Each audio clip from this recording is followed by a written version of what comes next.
Hello, everyone, and welcome to our Eldoria Detour, the Depths of Avarice finale. You are all here. Woo! And we are glad to have you. Welcome. Tonight, we are going to be diving back into the world of Eldoria with our party as they are at the bottom of the endless sea of the Mariana fragment at the facility of Amakusa. And we'll see how our players respond to what has happened. But before we do that, we have a couple of announcements. First announcement, we have our next installment of our Ravenloft campaign next Monday at 7:15. Maybe Is our going to last. be what? Don't say that. That is going to be session 26. Oh my gosh, chapter 26. We're really making our way in that. I hope we don't die. If you guys want to see us maybe die, maybe not die, again, join us next Monday at 7:15 live to see how that story is going to continue. Also, please check out our many social medias. We have a YouTube, we have a TikTok, we have a Facebook, we have an Instagram. Those are all at Character Player. You can find those there. We also have a Twitter at Character Play. We are putting out fun TikToks. We are trying to put out great instructional videos about D&D, about role play on our YouTube. So please, if you're enjoying the stuff that you see during our games, and if you've seen any of our social media stuff, please like and follow, subscribe, whatever that app wants you to do, because we want to keep bringing awesome D&D and role-playing content to you guys. We also want to give a big shout out to all the amazing creators that help us make this show even better, especially when it comes to sound and music. So we want to give a big shout out to people like Sirenscape, Sword Coast Soundscapes, David Kaiser Music, Michael Gelfi, and of course we also want to say thank you to Hero Forge for allowing us to use their custom character builder to use as our character art. So if you're looking to build your own custom mini, please check out Hero Forge. Their custom miniature builder is awesome. It has tons of customizable items and characters and poses. And you can even color and paint it in the app and have it sent to you already painted. So like if you're looking for an awesome mini and you want to build your own, check out Hero Forge because they are great. Oh, there, our friend Rock is showing us. That's one of them right there, baby. All right. Let's see. I think that's everything as far as I know. Justin, am I missing anything? Yeah, I mean, I would also like to give a big thanks to Mark Kapitsky, who made the overlays here and who's Yes. allowing us to play in this homebrew world that he's created. Thank you so much. Yes, a big shout out and thank you to Mark Kupitsky, who masterminded and helped create this entire world and is allowing us to play within it. And of course, for crafting our amazing overlays and everything like that. So thank you so much, Mark Kupitsky. Good to see you on Monday. Hope we don't die. All right, guys. With that being said, why don't we go around real quick? Oh, sorry, one more thing. Obviously, we are missing our friend Kat Wilson, who plays Effie. Unfortunately, Kat cannot be here today. We are really bummed about that, but we are sending our best wishes and positive energy to her and her family. We're very sorry not to have her, but of course, she needs to take care of her family and herself first and foremost. We miss her, and we hope to have her back again very soon. Otherwise, it's time for us to get started. Let's go around and real quick mention what characters we're playing, just to remind everybody, because it has been a while since we've done Eldoria Detour here. So, Justin, why don't you remind us the character that you're playing today? Go ahead, give physical description as well. Yeah, I'm Sovereign. I'm Excuse me. I am playing Gakko, who is a sorcerer, about yay big, little gecko-looking guy that's kind of purplish red scales all around, kind of multicolored. All right, thank you. Let's go ahead, David. Go ahead. I'm playing Tubi Poco, blue hair, golden eyes, about 6 feet tall, wearing an embroidered gold cloak with blue accents, and my trusty sword around my belt. What class Tubi, are welcome you? back. I'm a warlock. Welcome back, Tubi. Bunny. I'm Bunny. I'm playing Sovereign, a cleric. She is about 14 years old. She's about 5 foot.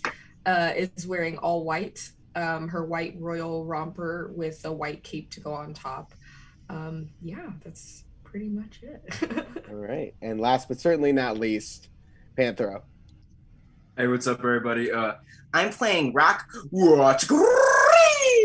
and he's a Lutra folk, but most people might know him more as like an otter folk type person. And he's just an otterficer who has his homunculus servant Coral and his steel beast defender Pearl. And he's really happy that he's found some new friends. He's all brown and normally about 3 foot tall, but right now he's standing about the same height as Gakko, and I'm looking a little stony.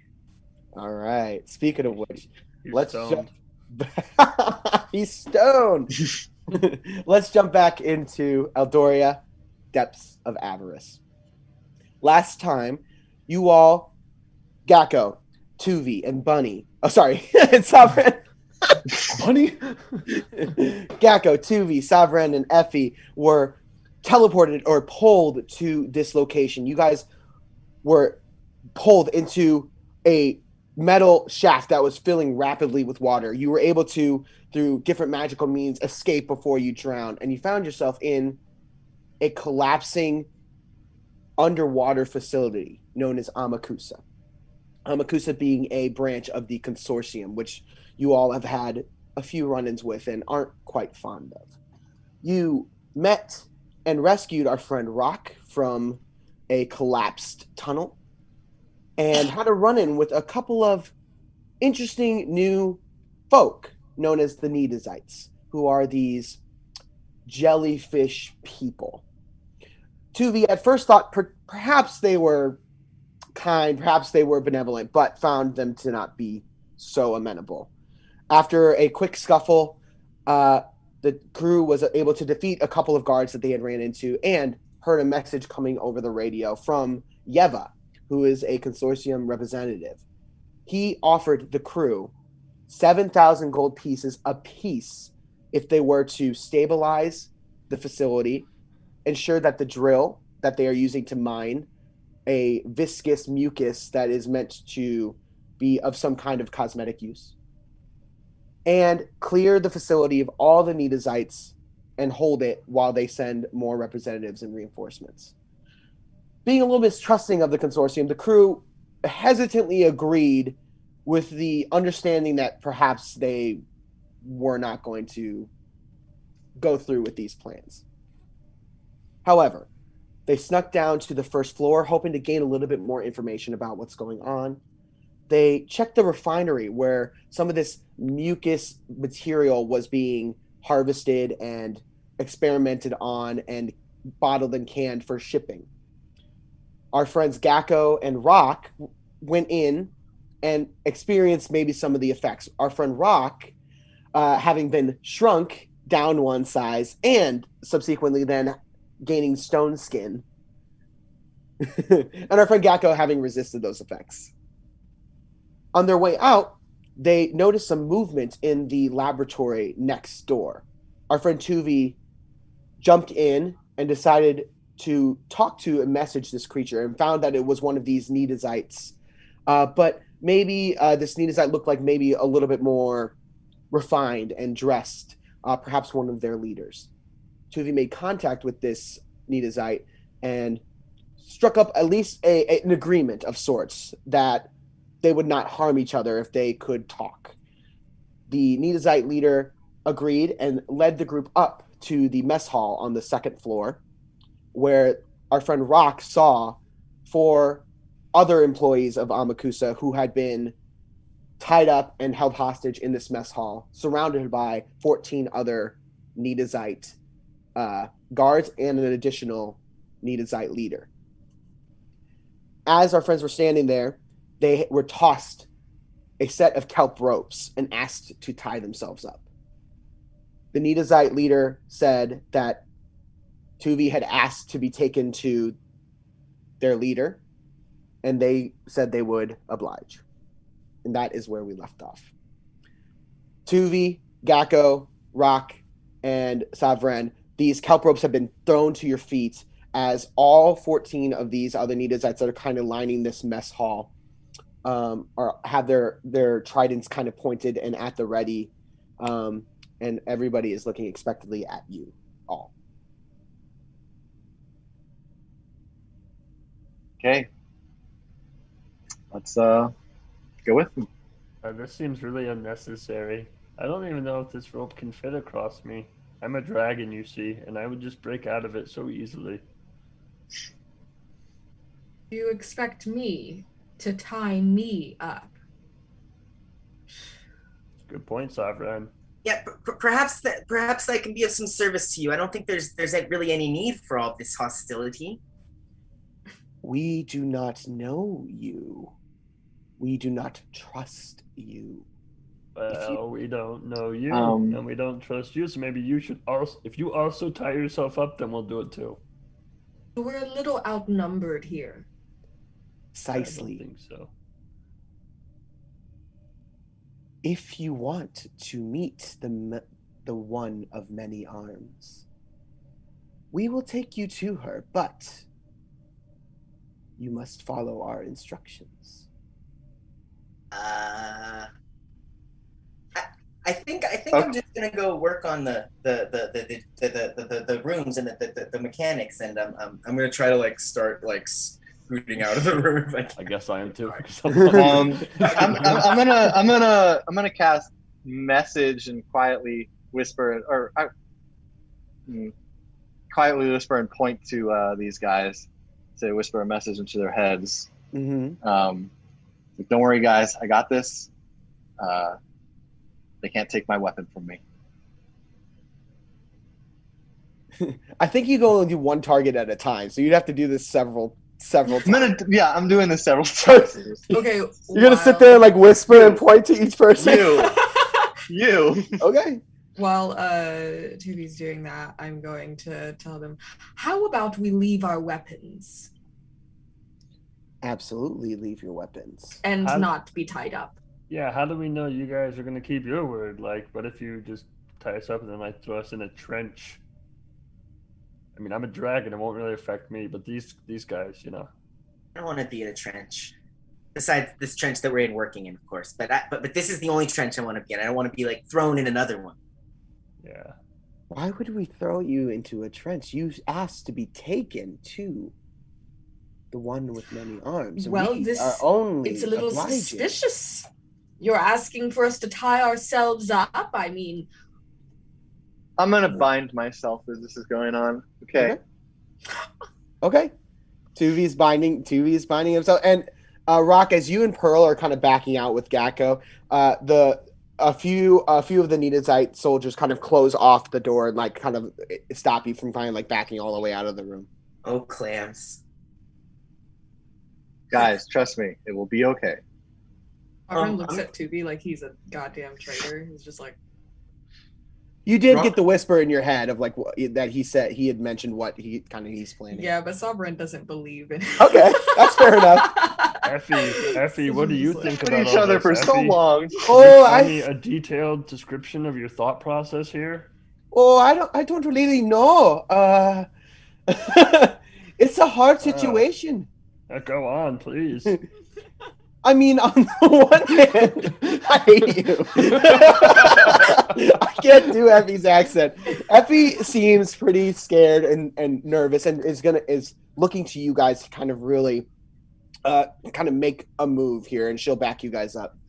Rock is going to first suggest, well, as he's tying knots around his arms, he's going to try to take some very easy to get out of knots. Okay. And I want to do the same. And yeah, I'll even help him because I'm pretty good with my hands with these little things. And but while I'm doing it, I'm also gonna be like, but do you think I can maybe keep my tools on me just in case something bad happens down there to make sure it doesn't flood in? I need to keep my tools ready just in case so I can patch something together. Okay, so for our two friends who are first trying to tie these knots loosely, go ahead and roll a sleight of hand check to see how slick you are with like making your knots look really tight but easy to slip out. You said he was helping me. Do I get help on that? Sure. And then Rock, roll a persuasion check on the tools. Okay, my sleight of hand is going to be a dirty 20. Okay. And then you said persuasion. As I'm trying to talk to them and tell them that's a nat 20 plus 0. I'm not very persuasive normally. Okay. I'm adorable. Wow. And what was your sleight of hand one more time? That was a dirty 20. A dirty 20. Okay. Wow. And Gecko? No, I thought it was bad, so I rolled a natural 6, but I have a +9 in my sleight of hand, so that's a 15. Okay. All right. Okay. You guys aren't sure. You didn't see anybody kind of react to the way you were tying them. So you're not sure if anybody is taking note. But Rock, one of the two kind of like, you get now in the light outside of the water and kind of in the mess hall that is a little bit more lit up. You see that there are these two Nitazites in the middle that are a little bit tall, stand a little bit taller than the other ones. Their coloration of like, they kind of have these like seaweed robes on, as opposed to like these like coral vests that you guys had seen on some of the other ones. And they're not holding any tridents, where every other Nitazite is holding some kind of physical weapon. These two are not. One of them turns to you, Rock, and says, "You can keep your tools. We may need someone of your skills." Absolutely, absolutely. I'm here to help a fellow folk. Wait, I got a question, Rock. Why? Why what? No, to them. Why? Why might you need someone with skills? Well, for example, Rock, say... I wasn't asking you, bro. Come on.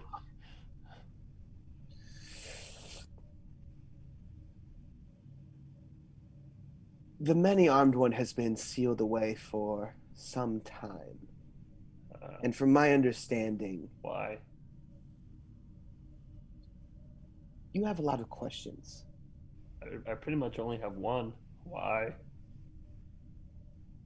You can keep him. Many were afraid of the powers that this grand being holds. Why? Many fear what they can't control. Why? I'm going to tie myself up That is now. a very interesting question. Okay, I thought you tie yourself up? I thought you were taking us to see the mini armed one, and you say the mini armed one is sealed away. We're going to see her. Yeah, And you those can't two control the mini armed one. Yeah, they kind of don't work together. The many-armed one is not meant to be controlled. We are meant to serve her. Like a boss. Sure. Like Not a like a boss. boss. I don't think so. Okay. Well, let's go see this mini armed one. Do you like the many armed ones like lackeys? We do as she pleases. Yeah. So like you don't think for yourself. You're just like, yeah, whatever they want. That's awesome, man. I'm on board. I mean, I would never be one. I'm a dragon, but like, nice to meet people like you. Maybe we gag this one as well, Why? because we don't want to hear your incessant questions. I think that's a fantastic idea. Sovereign will die for me, so you better watch yourself. Sovereign, do you tie yours like loose like everybody else, or are you going full? No, she's Okay. going full. Okay. All right, everybody's tied up. Rock, as you're kind of sitting there, and it looks like they're all kind of getting ready to move out, you feel your body kind of start to vibrate a little bit, and you pop out back to your full size, and then your stone skin starts to just kind of flake off a little bit. Oh, that feels so much better. My fur was disgusting. So do his bonds break when that They happens? did, yeah. Yeah. Did they notice? Yeah, they're back in size. yeah, they noticed they fell off. Oh, sorry, growth spurt. And they toss you another set of ropes. Of course. I try to do the same. Okay, go ahead and roll another sleight of hand check. That was so funny, Rock. If he fails this, he's probably going to check all our ropes. That's another nat 20. Okay. Easy enough. You just kind of do that same motion again, and you don't see anybody quite notice. The two kind of robed figures start to lead you all out and kind of usher you out. They turn to some of the other ones, and you can't understand what they say. Do any of you guys speak Primordial or Aquan? I believe I speak Aquan, actually. Yeah. Okay. Okay, Yeah, so you hear them say, take care of the rest of them and destroy the facility. I try to think back to like communicate with them with my mind. I just go, why? Do you say that out loud? No. In my mind, I'm trying to communicate back with them. They It was in Aquan. I'm so sorry. I communicate back in Aquan. Why? This facility has been taken from the many-armed one, and she does not like that. Her will is that this place be destroyed immediately. What's so bad about this place?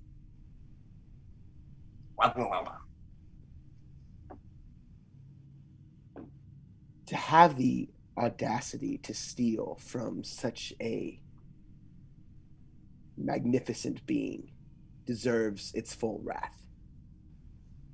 Stealing is not good. Blah blah blah blah blah. Indeed, stealing is not good, especially from something like a visa.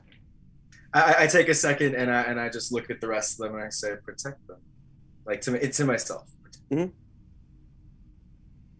So when we got let out by the figures that didn't have tridents, mm-hmm. And then how many people are with us? So you all are going. So there's 2 rogue figures, and then two with tridents are coming with you guys as well. But 12 others are staying. So you guys are kind of being like flanked of 2 in the front, 2 in the back. I'm looking at 2V. My eyes wide. 2V, his eyes wide. Sorry, Star Trek reference. Yeah. Yeah, we're still walking, right? Yeah, you're still walking. They're leading you back down the stairs, kind of where you guys saw them the first time. You guys just following? So Yeah. I'm gonna communicate really quickly and just be like, so Was the many-armed great one and all of you guys, were you here naturally before they came? Our people have been here from the very beginning of this fragment. Oh, I see. Sorry, my table shook and this table broke a couple of weeks ago, so it scared me. Sovereign's I know what just gonna it's like. sigh. Mm-hmm. Oh, sorry. I was Sovereign's just just saying, gonna I know sigh and be like, this is hardly necessary. These are shaping my wrists. Really, do we have to remain tied up? Do you really not trust us that much? We will untie you when we get to the mouth. The mouth. Oh. The Great. mouth? Of a cave or of a big thing? Oh, the cave. Was that not clear? No, because you said Oh. mouth. Why would that have been clear? The mouth of what?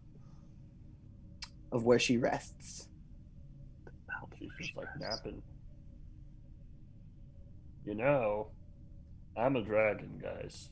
You've said as Yeah. much. So basically, I'm gonna have like a ton of gold that you guys could have if you want. There will be time for that. Yes. Have you been in the mouth yourself? No. Why not? It's been protected by the consortium. So now you're just letting a bunch of strangers in there and not going in yourself. That No, seems we're a little strange. No. We're going in. Okay. Good. There you are. Let's go. What level are we on? You guys were on the second level going down to the bottom floor. So not the basement, but like the floor where the refinery is, where the lab is, and then where the entrance to the garage is. Hey, would I know if anyone in my party speaks Draconic by chance? You would know as you've Any of you traveled with speak them a little bit. Draconic? I'm not sure if I think I had comprehend languages on, I'm not sure how long ago, but it lasts for an hour. I'm not sure how long it's been. It has not been an hour since you cast Comprehend Languages. Okay. It was about. You cast it right when you guys got here, so like right when you ran into those first guards. I would say you maybe have like 10 minutes left on that. Okay, so I can understand anything right now, but you don't know that. In Draconic, anyway, I'll just say. Should we just take these guys out? It's only 4 of them. 2 of them don't even have weapons. We can fucking end them. End them. Fucking end them right now. I can't respond in Draconic, so I can only No, you understand it. Blink 8 times if you say yes. I'm gonna try really hard not to blink. Jack is just watching TV as we walk. Well, you don't know TV's Comprehend Language is still up, but you're like watching everybody's eyes.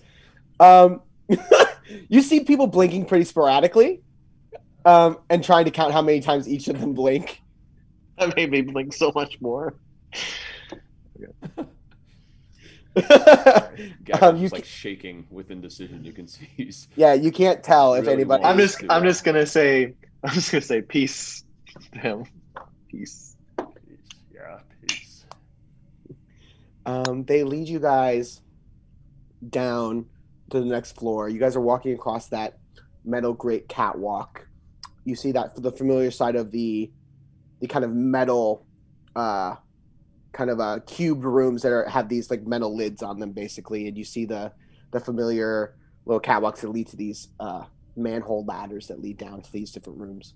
They lead you past the boiler room, past the refinery, past the lab that you met them in, to the farthest room back. And you guys see another one of these little like manhole covers that one of the ones with tridents goes over, opens up, and you see dark water inside as one of them climbs in. What does it smell like? The dark water. Does it smell nasty? It smells like seawater, but it does have a mixture of like maybe some like fuel and oil mixed in there. Okay. And are they wanting us to get in the water? One of them goes down first, and then the other one's kind of motion towards you guys to start climbing down. We can't swim with these ropes on us. Yeah, and some of us can't breathe underwater. I can, but some people can't. I cannot. What about you, Effie? Tell us about it. Well, I can breathe underwater sometimes, depending on my farm. Fair enough. So you gonna let us take these ropes off? I am to understand that there are vehicles down here, yes? And he kind of looks over at Rock. Yes, there. I mean, there should be, unless they were destroyed in the crash. You could hold your breath for a moment. Yeah, quite some time. How will they see and how will they swim down to it? It's true. I definitely need to take these off to swim. Okay, honestly. What is a moment? Many species have different definitions of a moment. So like a moment for you, it's a moment. What's a moment? A moment. Let me think. It's been a while. Not you, the Nidazite. Sorry, buddy. Oh. Yeah, I think he was talking to me. A moment. No, not you, Gakko, either. The Nidazite. Sorry, Bren. What about? Oh. You're telling me you got all the way down here without any kind of ability to swim or breathe?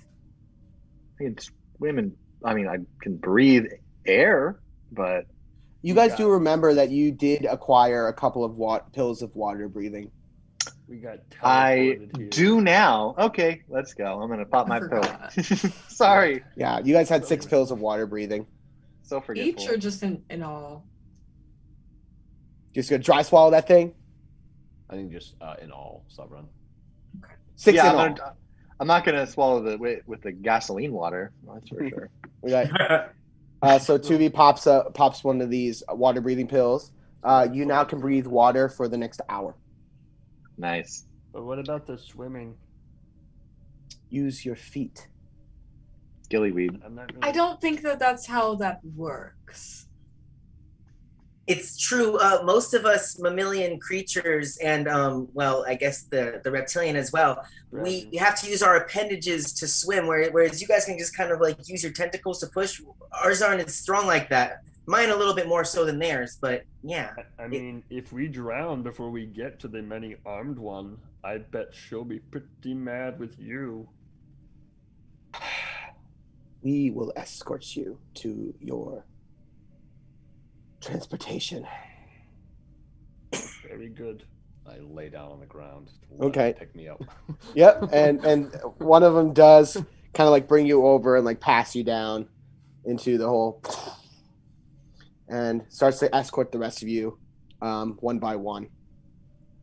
When we get like 10 feet away from wherever our final spot is, I'm just gonna swim myself the rest of the way. And be like, oh, I guess you're right. Yep. Okay. Okay. Yeah. So, Yakko, you're like the first one as you kind of like were like okay, and like sat down. And then they kind of like pulled you over because you're kind of teeny tiny and dropped you in. You do see as you drop in almost like a large airplane hangar in a way. It's a large kind of open domed room with a large kind of opening off to the side that leads out into the open water. You see some parts have kind of caved in. You see some stone and rubble and metal in certain areas that caved in, and along the edges you see some small submersible vehicles, some of which have been crushed and damaged, and other ones that look perfectly fine. The one Nidazite that's down with you kind of grabs you and kind of like starts to lead you over to one, and then you start kind of swimming over as it brings you to this like what looks kind of like a tank that's underwater in a way, and leads you over to it. And one by one, the rest of you are kind of brought down and brought over to this large tank. As I go in the water, I just look at my fur to make sure that nothing happened this time. No, nothing happens this time as you kind of are brought through this water. And all of you are kind of, if those of you who can't are either refusing or not swimming, are kind of being like grabbed by the arms and kind of escorted over to and loaded into this submersible. Are they getting in with us? No, they're not. How long did that take? Did I waste my pill? No, it lasts an hour. That took you guys like 5 seconds. Oh my god. I'm already going to be in a tank. I don't need to breathe underwater. I think we're set because I don't need it. I don't think Rock needs it, right? And so. Oh, good. And we have 6 of them. Okay. Yeah, you guys have more than enough. You guys can split it amongst each other. Good. Okay, you guys are loaded in, and they get out in front of you guys and start to swim out of the hangar area. So it's a tank, yeah? It's kind of like, it doesn't have any weaponry. I was just as shape wise. Okay. It's kind of big and blocky. It has like a hatch. That way people can get in and out of the water without it flooding the whole thing. So it kind of like flushes out the water as you kind of get in, and then you guys drop into like this open space. It is equipped. If you guys want to kind of look around the interior and see kind of all the capabilities that this thing might have, you can take a look at it. But it's kind of large and blocky. It does kind of have these like almost like a paddle boat wheels in a way that kind of rotate around, and it does have a little like jet propulsion system. Not super strong though. I got a 16 when looking around to see the specs of this model. Mm-hmm. Anybody else taking a look around? Oh yeah. Mm-hmm. Yes. Okay, go ahead and roll investigation checks for anybody that's like trying to like figure out what this thing can do.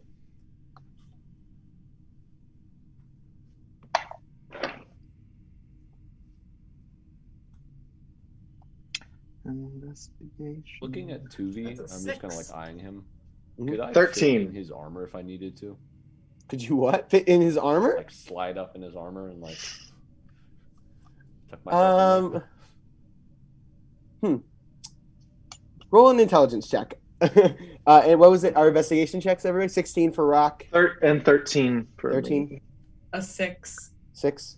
Sovereign, you look around, and this is like technology that you've only seen a handful of times. A couple of like the ships that you've traveled through the Welcome Mists with your friends. You've seen some similar stuff, and But like this thing is like full on like sci-fi technology, and you're a little bit overwhelmed by the advanced kind of tech of it all. Tuvi, you're kind of looking around, and as somebody who knows vehicles very well and is a pilot in a way himself, as being a seeker, you immediately kind of move over and see a little switch and flip it on, and two lights come on. And you're able to kind of now illuminate in front of you guys about like 30, 40 feet or so. Rock, okay. You've been on these little transport pods before, so you know them pretty well. And so you kind of like start talking to, as you see Tuvi kind of starting to settle in around kind of like where the steering yoke is and things like that. You're like, oh, okay, this is for the retractable arm, and this is like for for flushing the cab. And you're kind of pointing out some of these little areas here. But the main thing that you guys have is definitely you have lights. He shows you kind of the controls, and he shows you kind of there are these two retractable arms that are kind of made to be able to like clear debris or grab things that might be in the way and stuff like that. Are we at full strength? Does the vehicle seem to be powered up all the way? The vehicle, you take a peek at the gauge. It's not at full fuel. But it wasn't damaged at all. You guys, they picked one that wasn't damaged for you guys. But it is not fully fueled up. I communicate this all. Yeah. Okay. Guys, is there a way to operate the arms? Yeah, you found the button that's kind of these like little like levers that kind of allow the arms, and kind of you figure out how to like do the actions to pick things up and things like that. Are they driving us in this thing, or are we driving ourselves? They are leading you guys kind of out in front. So they're out in the water swimming. Oh, we're still not in there. Okay. You guys are inside, kind of figuring out, and they're kind of leading you, saying like follow this way as they swim. And they took our ropes off when we were in here, or we're still bound? Yeah, they took your ropes off so you guys could drive. Great. Guys, should I go invisible? Sure, if you want. Don't you think that they might notice if he goes missing? They'll totally notice, but you guys can just say, we barely knew him. He was such a cool dragon. Oh, Gakko, what'd you roll on that intelligence check to see if you could fit in Tuvi's armor? 18. 18. You could. I mean, it might not be comfortable and you might not be super hidden, but you could fit. You can make yourself fit. Just, it might give us some advantage. If I'm invisible when we go into this cave, I can, like, poke around, That was my thought. Yeah. Tuvi, this vehicle has a speed of 40. And like I said, there are these retractable arms that you can use and command. It goes forward and back. It can also go up and down. So it can kind of go in which direction you choose. Okay. Using it and piloting it is going to require a survival check to do any types of specific maneuvers. Yeah. To pilot. Got it. All right. As we're going, can I just say to Sovereign? Sovereign, what does Zafire think? Should I go invisible? Zafire, Zafire thinks that you should go invisible and get as close to them as possible. Okay. Don't hurt them, though, Gakko. I will wait for the code word. What should our code word be? Falafel. Falafel, that's a good one. Falafels are tasty. So you say falafel, and I'm dropping a fireball on whatever the fuck's in front of me. Ha ha! Invisible! I cast invisibility on myself. You cast invisibility? On myself, yeah. Okay. Gakko is gone. Okay. They're kind of at the mouth of the hangar, kind of sitting and waiting for you. I'm ready to go. I'm on the machinery and ready to go forward with it. Okay. Am I strong enough to operate the arms, or should I give that to someone else? It's not a strength thing. It's just a tech thing. Yeah. Okay. Yeah. Are the arm controls separate from my driving controls? Yes. Okay. Cool. All right. Do Let's you go. move forward? Moving forward. Okay. Go ahead and roll a survival check. Survival, guys. You're a pilot, so you get proficiency with this, unless if you're not already proficient with survival. Okay. DM, sorry, I thought we were already moving at this point, so I'll save my cast Okay. of invisibility until I get closer to. Can you remind me what proficiency gives me with this? So if you don't have proficiency with survival, you would add your proficiency bonus, which I think at level 7 is +3, if I'm not mistaken. Okay, so 19. Okay. So yeah, you even though you've never been in this particular type of vehicle before, you so just intuitively, as a seeker, can feel how this vehicle wants to move and what its capabilities are, and you push it forward at just the kind of right amount of force to have it kind of cruise forward nice and smoothly. And you guys lift up off and start moving forward behind these Nitazites. And as you get close, they start to drift out into the open ocean. And as you guys get about 30 feet from clearing the mouth of the hangar, you can look down and see blackness, just deep, dark ocean black. As you look down and see what appears to be a bottomless trench that expands almost a full football field, if not more, across. Careful out there, you guys. We've lost some good men on the outside of this ship. And as you guys kind of get out towards over it, you see that the Nitazites start to angle downwards, down into the trench. Following them down. You go Way down. over our heads. Down, guys- and really around.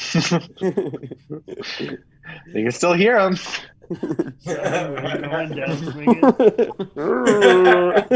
Hey, Sam, At some point, as we start to go down there, I'll cast invisibility, and then I just want to sneak my way up to Sovereign and be like, it's me, Zafire. I start. Roll a Sovereign stealth starts- check Oh. with advantage. And also, can I overhear this? We'll see how stealthy he is. Yeah. let's see, with advantage, it's not amazing, but I got such a good score. It's a non-natural 20. Okay. You don't hear him kind of slip around. You do hear the whisper. Not the actually no. I'm sorry. With that stealth check, 2v you don't. But Sovereign, you definitely hear this whisper in kind of right behind you. She just starts stomping all over. Just Yeah, stop. God, what? she's trying to kill a bug. I am Zafire. Zafire, you are my You best you disciple. okay, Sovereign? Do I know to start swapping around? Just dealing with a pest. You dare refer to your god as a pest? She's kicking now. Roll That's an an attack interesting roll. group of friends. Roll an attack roll with disadvantage. I'm up in the air. I'm not. Oh, you're floating? Oh, Yeah, I you're was like on by the her ceiling? ear. Yeah, I was going. Oh, by her okay. ear, yeah. Okay. Yeah. You... Oh, he's floating? I was going by your ear. That was an 8. Yeah. You're kicking randomly. You're not getting anything. You don't know where he is. Disappoint me. I will leave you now. And then I just crawl to the back. Okay. You're hiding in the back. As the vehicle goes from kind of a perfect horizontal to angled very steeply down as Tuvi takes it down the trench, following after these Nitazites. You're very surprised about how fast they're swimming, and the vehicle itself is actually barely keeping pace with them, as they seem kind of slow when they were out of the water, but seem pretty nimble within the water. They are swimming down, and you look out your windows, and it's hard to see with outside of the range of what your lights are showing you. And I believe our friend Gakko is the only one with dark vision, right? Or was Effie our only friend with dark vision? That might have been it. Might have been Must Effie. be. Oh, Yeah. I have dark vision. Okay. I believe Effie does too, because she's half type tiefling. Effie and Rock, you guys kind of look out the small windows along here, and what you notice immediately is like there is no signs of life kind of along the walls of this trench. It like what life kind of lives on the bottom of the ocean, as weird and scarce as it is, as soon as like you get into this trench, that all that just like disappears, and it's completely empty and barren and scarce. guys go deeper, about 40, 50, 60 feet, just almost straight directly down. And the walls of the trench start to kind of pinch in a little bit as you guys go down. And as you're going down, you see all of a sudden one of the Nedozites turns up towards one of the walls and disappears. And then another one does the same. Okay, I'm gonna follow that path.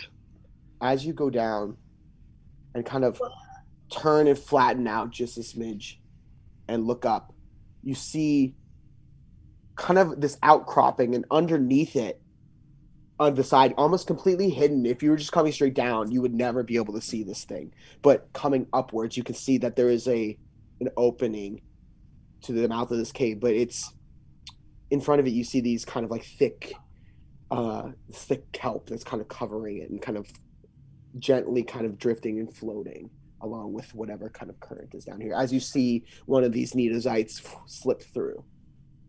So the kelp doesn't look like it's blocking, then it's pretty thick, but they were able to pass through, not being in any kind of vehicle. It might be a little bit harder. I'm gonna get the hands ready to do this. Just kind of put them in a position to open when we get up there. Yes. Good thinking, Rock. Gakko? I was just gonna say, because I did a level 2 spell, I am a wild magic mage. So. Oh, that's right. I'll go ahead and roll. I believe it's 2 this time. 1 or 2. If it's a 1. Oh well, I remember last time you also did a magic thing. What'd you roll? I rolled a 1. Oh no! Okay, let's pull up that wild magic table. What does that mean? Okay. What is this? Roll a D100. A D100? Yeah. Hopefully it means nothing. That's what we're hoping for. Okay. I can't remember. Is it the double? So yeah, the percentile is the bigger number, and then your D10 is your small. So that is a 64. A 64. Okay, I got it right here. I cast fog clouds centered on myself. So describe what your fog cloud looks like, Gakko. So suddenly, like as I turn invisible, all of a sudden I just go, and this just burst of fog echoes throughout our entire thing. Okay. So when it goes right, I get scared. So Tuvi, as you're kind of flattening out and starting to pull up into the mouth of this cave, you hear from the back of the cabin. Uh-oh. You hear yeah. And all of a sudden your cabin is completely filled with a thick fog, and all of you are having trouble seeing each other and seeing outside of your Gakko. What the So go ahead. I didn't do anything. Go ahead and make this maneuver that you're trying to get into this cabin. Both you and Rock, both Tuvi and Rock, make Tuvi make a survival check with disadvantage. Rock, make either an intelligence or a sleight of hand check with disadvantage as you're trying to help the vehicle make it through this thick kelp. All right. Way to go, Gakko. I'm gonna use my intelligence. Okay. And as we're doing this, I'm gonna go, Tuvi, you got this. You drive it amazing. No, thank you for being honest, Justin. I appreciate it. No, I'm never. Rolled an 8. You rolled an 8? Okay. Yeah. I also rolled an 8, but 11. Okay.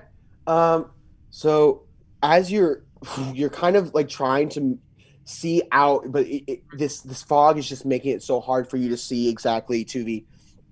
And you start to bring the submersible up, and you hear a koosh as you hit the top lip of this cave mouth. And Rock, as you're trying to kind of start to maneuver these hands, you're having trouble seeing them, but you are able to kind of grab and tear some of these pieces of kelp away. But that you're having trouble because Tuvi's not lining things up quite right as he kind of scrapes his way through.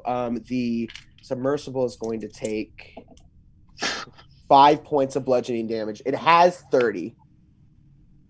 So it takes 5. Uh-oh. So if you, Tuvi, if you want to keep track of that, or you want me to keep track of that? You keep track of that. Okay, I got you. Okay. So it's gonna take 5. Oh, where's my? There it is. Wasn't me. That was a divine act from Zafi Ray. Okay. As you kind of scrape through, and the oh, my mic popped out. Whoops. The submersible gets a little bit stuck in the kelp, the thick kelp, as it's trying to push through, and you hear some of the grinding of like the propeller getting caught in some of this kelp.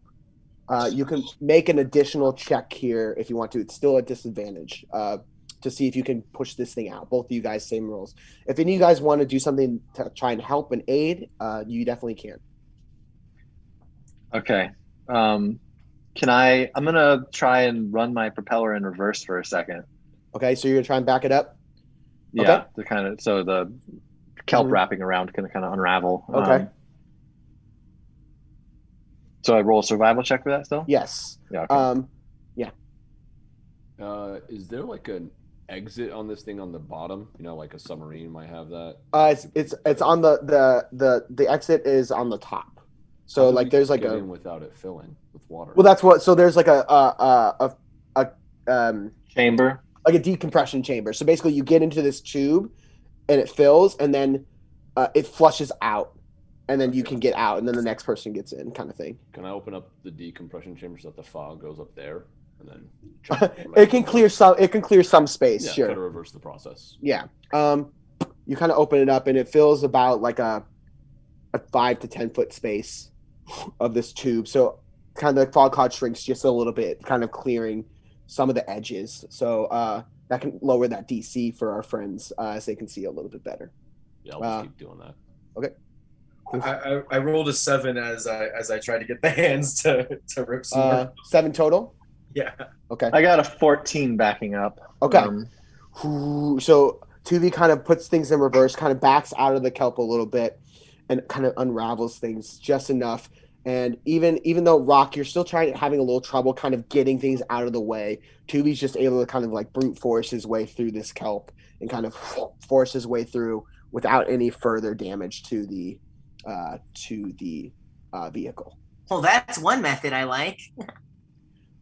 So you come through this kind of wall of kelp, and you're in a completely submerged cavern. You see, it's about right now. It's about 15 feet across. So you have kind of like about like 5 to 7 feet on each side. I apologize. So like, about 20 feet wide. So you have about 5 feet on each side, as this thing's about like 10 feet across or so. You see just this black, dark rock that kind of just waves and kind of weaves its way into the darkness, far beyond what you can see. You do see the Netazites kind of waiting a little bit ways in front, kind of just waiting for you guys to push your way through. Sorry, quick question. Is this rock something that I have? Is this rock something that I've taken samples of before or no? Probably you haven't spent as much time out on the like floor and in the trench as it's. Yeah. There's a lot of superstition around this area, obviously. Absolutely. But you would recognize the general, what's the word? Geology. Okay. Yeah. It just says the natural rock formation of this area. Indubitably. Mm-hmm. Ren is praying this whole time. I'm gonna press forward towards the Netazites. Savren. Are you scared? Sovereign is also ignoring Gecko. I'm trying to have a character moment with you. I hope Gecko actually said that too. Go away. Are you scared? I just want to know. No, I'm not scared. Why not? Why would I be? What is there to be afraid of? I mean, we just went into like a really deep trench and we're fighting we're gonna see at least something called like the many-armed motherfucker, and like, I don't know, it's a lot of stuff. Why aren't you scared? I fear no one but Zafire. You fear the same person that you praise? Indeed. You're really cool, Severin. Thank you. I don't tell the other minions, but I'm a little bit scared. I know how you can face your fears. How? Would you like to go ahead and speak to the Neodazides? That would defeat the purpose of me being invisible. That's so I can, sneak attack if it looks like they're gonna hurt you guys. Oh, Robert, it's about facing your fears. I think we're going to be okay. Okay, I guess I'll go then. Bye. I just swim away or walk away. Okay. 2V, are you pushing forward? Yep. Okay. The Neodazites start to lead you down these caverns, and you push forward. And again, this cavern kind of extends super far around corners. It goes up and then it comes down at weird angles, and you're having to really kind of maneuver this thing kind of in every which direction. These Neodazites are able to kind of swim and swerve pretty simply, but with this other big bulky vehicle, you're having some precarious kind of angles and things that you're moving around. Go ahead and make your survival check. As the fog is starting to clear, you don't have to make it with disadvantage, but you do go ahead and make that survival check as you push forward. 19. They lead you through one cavern, and then it kind of starts to dip and angle downwards into almost like a spiral. And they kind of leave you guys behind, and you are able to pretty expertly kind of whip this thing around very smoothly to where you're almost like Tokyo drifting down this like spiral very smoothly as you kind of make it around and around this corkscrew. And then it bottoms out kind of at the bottom as you kind of gently drift. And the cavern starts to shrink a little bit, so it's a little bit tighter. As you see the Neodazites again about 30 feet in front of you as they are just continuing forward. But you do also notice that not only is the cavern getting tighter, you're also starting to see formations of like stalagmites and stalactites that are kind of pinching off and dipping down and up at weird angles. Almost looks like the mouth of some kind of creature, and like these teeth kind of sticking down in all which directions. Okay. So let's make one more survival check. How much like a mouth does it look? It looks a lot like a mouth. If you want to make a perception check, you can. Okay. 23. Excellent. 2V, this is what you've been trained and to do, and this is something that you've always loved, to be this pilot and this leader, and to see, not with your eyes necessarily, but with feeling. And you, even in this completely alien place to you, are strangely very at home and naturally just moving around these rock formations, passing your way through, finding the exact right amount of space to kind of squeeze through without bumping or jostling anything, pretty expertly. And surprisingly smooth as you guys are kind of riding through, and Tubi's taking this thing kind of very like vertical and sideways, and you guys are surprised at how smoothly this ride is, even though he's taking it kind of in every which direction. Rock, what was your perception check? I'm sorry, I must have got distracted. I only rolled a 7. He was just driving so well. I haven't seen anyone handle it like this before. Yeah. You're not sure. It looks. You're not sure if it's an actual mouth of something, or if it's just your mind's playing tricks on you, or if it's just so reminiscent of something that looks like that, or if you're just being paranoid. You're not sure, but it looks like a mouth, and whether it is or not, it's causing you a lot of pause. 2V, as you make your way through this kind of weaving and winding area, you come out of it into a small clearing that's starting to pinch a little bit tighter than maybe this submarine can go. But luckily, your lights catch an end. The cavern leads to a dead end, and what you see is a wall that is completely covered and overgrown with colorful coral that kind of stretches out almost like fingers or teeth in a way. You see pinks and blues and deep spiky reds. You see jagged rocks. You see kind of little anemones that are kind of drifting and flowing. Looks like almost like extending out to you and then pulling back and extending out and pulling back. And you see the Nidazites are sitting and or floating in front of this thing. And on the ground, you make out bones. You see bones kind of all around this little like cavern. What Yes, type of bones? Are they different species? Go ahead and you can try and roll from here. It might be easier if you get out and look though. Okay.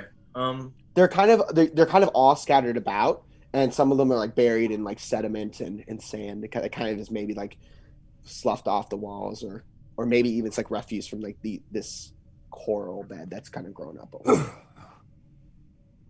And they're just standing, kind of floating there, looking and waiting. Is anybody else gonna leave or no? Not yet. I think I'm also just gonna stand and like look from inside the window at them. You can roll a perception check with disadvantage from inside to see these bones as they're kind of all about. That's 3. 3. You can't tell what kind of creatures these bones belong to. What you do see is that there's quite a few. Not like it's not like the ground is completely like covered with them. Like you can still see ground. It's just there's bones kind of everywhere all around this cavern, kind of scattered about. Is it the ground or is it a stomach? Yeah. Careful, friends, because I think it might be. I don't know, but those things look scarily like teeth. I don't know about you, but I'm getting the heebie-jeebies. They did say we were going through the mouth, right? They did say we're going through a mouth. The mouth. I don't think this thing's still alive if it is a mouth. You see one of the robed Nidazites kind of extend a tentacle out and kind of motion towards you all. Okay. I looked at Tuvi. And this is just pretty much the end of this line for this ship, right? Well, you're not quite sure. Right now it is tight. It might be able to squeeze through, but there's just like this dead end about 15 feet ahead of you. That this coral is completely kind of like built up and blocked whatever continuation of the cavern there might be. Okay, guys, I think we gotta head out from here. All right. Right, friends. I hold on to your shoulder for a minute, Tuvi, because I'm invisible. I don't want them to see me swim. I take one of those pills now. Okay. Smart to wait. And it's been about 15 minutes or so as you guys have been making your way down. You're moving pretty quick. When we go outside, I would like to take a quick second to Try to inspect the specimens of bones on the ground, as well as see if take coral and pearl with me and see if the coral is living, as Tuvi said. Mm-hmm. Okay. So Rock, you get out first. Sure. So Rock, you jump into the little tube. It like zooms up, fills with water. As you open it up, you're able to swim out. And you swim over to these bones. Who's going next? As it flushes and lowers back down. I'll go next. Me and Gakko, I guess. Yeah, but remember, I'm not here. I disappeared. Okay. Right. 2V, jump in. And as you open this hatch, this rush of ice cold water hits you, and you instinctively like gasp a little bit as that coldness hits you. And for a second, you forget that you can breathe water as you breathe in, and that coldness kind of hits your lungs and fills you, and you feel this icy chill, but you're able to breathe, luckily. And your vision takes a minute to kind of adjust to peering through this kind of thick murk. The water is pretty clear down here, but there is just like this little bit of like sediment or something that kind of floats in the water that kind of clouds it just a bit. But you eventually adjust as you swim your way out. Back down. Who's coming out next? All right, it's me. Sovereign's gonna say a little prayer before she jumps in. And Gakko, you probably could fit in there with Sovereign. to come out. I said I was going with. Oh, you went Echo with went two. with me. I'm like Sorry, you went with two. pressed up on his Yep. back, like right shoulder, just as Okay. tight up against his arm as I can be. Awesome. Perfect. So, Gakko, you feel that same thing, but you already can breathe water, but you feel that icy chill hit you as you feel that water rush in. Sovereign, last one out. Same thing, that instinctive gasp as the cold hits you and you feel water fill your lungs. A weird sensation. It's almost a thick heaviness that you're not used to, but not uncomfortable, just different.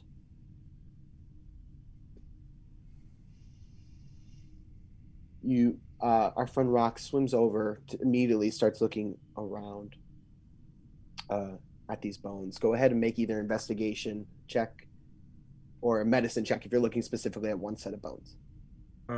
Okay, I'm gonna do an investigation as I'm trying to get look around at all of them and check it out.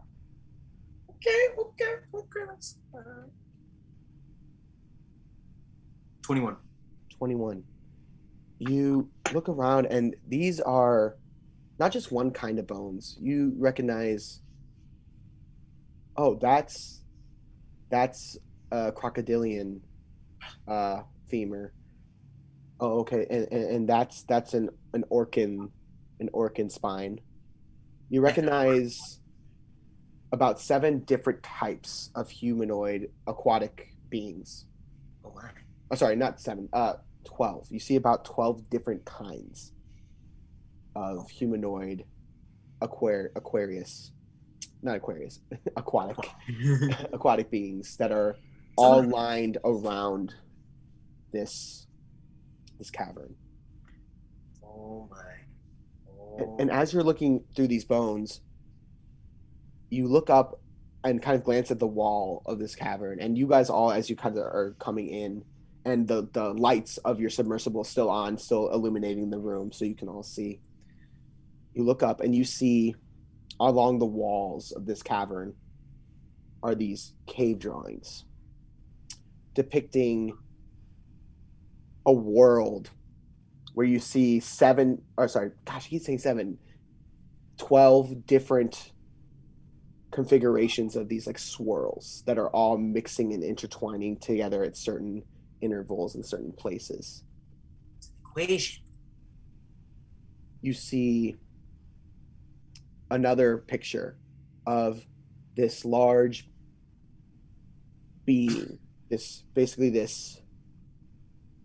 huge circle that has all these tendrils kind of dangling down, lengthy, long tendrils dangling down to kind of emerge, what it shows emerging from the deep.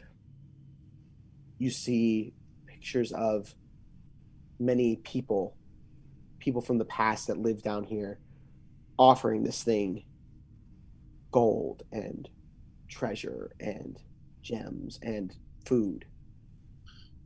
And then you see somebody come to it without an offering.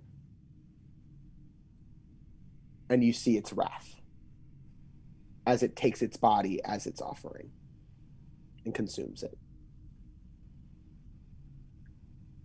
Next to the kind of walled off coral, you see something scrolled in Aquan.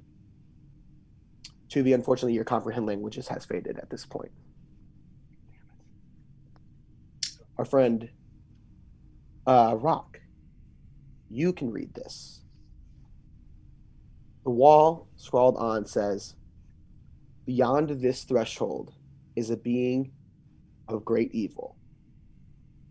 We know not from whence it came, but with it came great suffering and pain. The many-armed one's greed and hunger for power runs deeper than that of the depths of the endless seas of Mar Ultima. Its evil has been lulled into a deep slumber and been sealed away in the hopes that Mariana may thrive in its absence. We, the Council of Tides, give our lives to the forming of this seal. Do not break it, for destruction lies behind." How far away are the Nidites? Nidizites. They're like right around. So this cavern's not very big. It's about like 15 feet across or so. So you guys are kind of all kind of piled into this space together. So they're not very far away from you. How do we communicate? You can, with water breathing, you can talk. It is a little bit muffled, but you can speak to each other. Okay. We know that Rock can read that language because he was comprehending it before, right? Yeah. Rock, what's that say? What does it say? It says, And I repeat back everything you just said. I don't look, I trust you guys that the consortium is evil, it's stealing, it's doing bad things, but I don't trust these guys either. And I think if we go into there, long story short, we're gonna end up like that picture. We won't let that happen. If it comes to that, we'll fight our way out of that situation. But Rock has a point. I say we ditch them and do our own thing. Where though? There's nowhere else to go. We're stuck down the bottom of the ocean. Sovereign like gestures at the giant paintings on the wall. Do you see? Do you not see the destruction? We have to stop them from letting that destruction out, though. We do have to protect the seas and you. Oh, I don't know. We don't have an offering. What if we're the offering? We need an offering. Let's find that out. Let's regroup when we come upon it.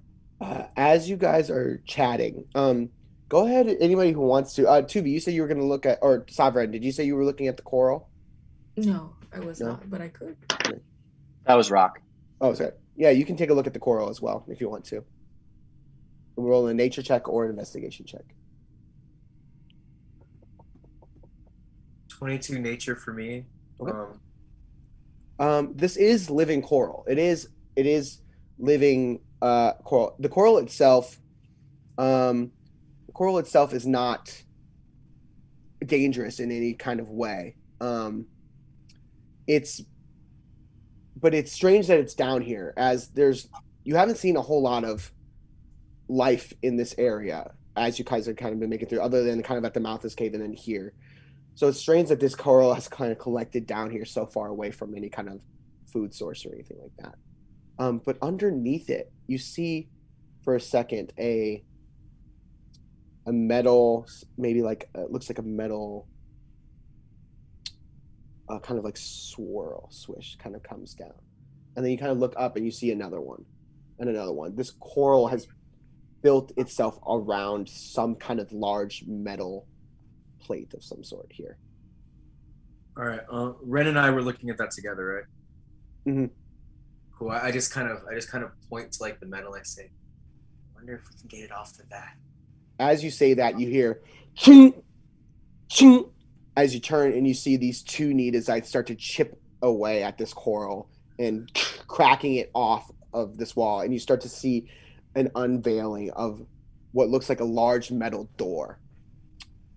In the middle, this large bulbous octopus head and 8 tentacles that spread out. And this door looks like it's sealing something in. Sovereign is like in a little bit of a panic now, and she looks at Tubi and says very low, "Look, I know a thing or two about worshiping something and giving it sacrifices. This is not a god. This is a monster, and we are not coming back alive if we go in there." You're right. Let's take care of these guys. And as I say that, I'm summoning my blade, Pokemon. Say the word. Okay. Falafel. as you shout falafel and pull out your sword, that's where we're going to take a break. Okay, guys, we'll be back in about 10 minutes to see how this all shakes out.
Hello, everybody, and welcome back. We are back in our Depths of Eldoria, our Depths of Avarice, I apologize, in Eldoria.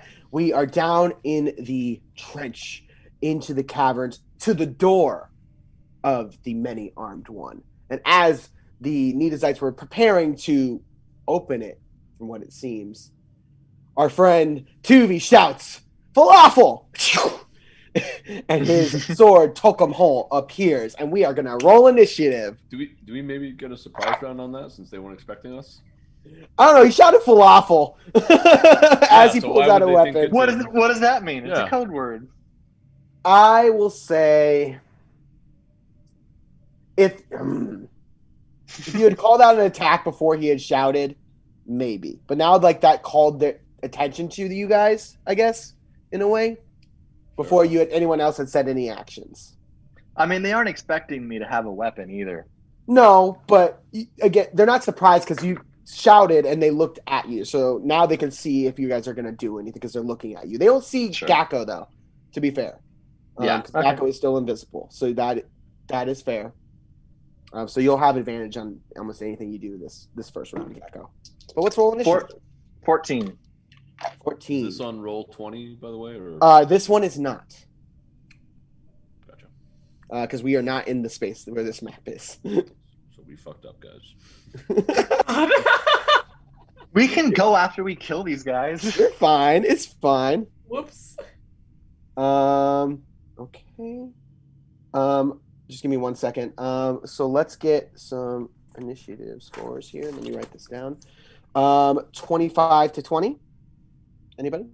Gakko? 22. 22 for Gakko. Okay. 20 to 15. 17. 17 for Sovereign.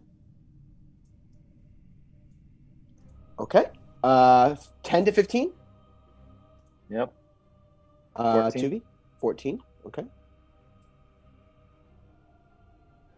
And 5 to 10. No. Okay. Oh my god. Oh no. 1 to 5. That's Because he's a pacifist. All right. I got a 4 with a nat 1. Okay. I'm a pacifist. I'll pass my fist into your face. Okay. Okay. We are starting off. Gakko, you are invisible, and you are up first. Okay. So we're about 15 feet from what looks to be the door. Mm-hmm. Okay. Yeah, you guys are kind of in the middle, 10 to 15 feet. Yeah. And then there are 2 of them. Are they right next to the door? Or are they a little bit further away? 2 of them were chipping away at the 2 guard ones. The soldiers were chipping away at the coral, so they're right at the door. And then the shamans were kind of in the middle, so they're maybe 5 feet away from each other or so. But they're kind of, in the center of the room, and 2 of them are at the door. This room is kind of like a circle. You guys are all pretty tight in here.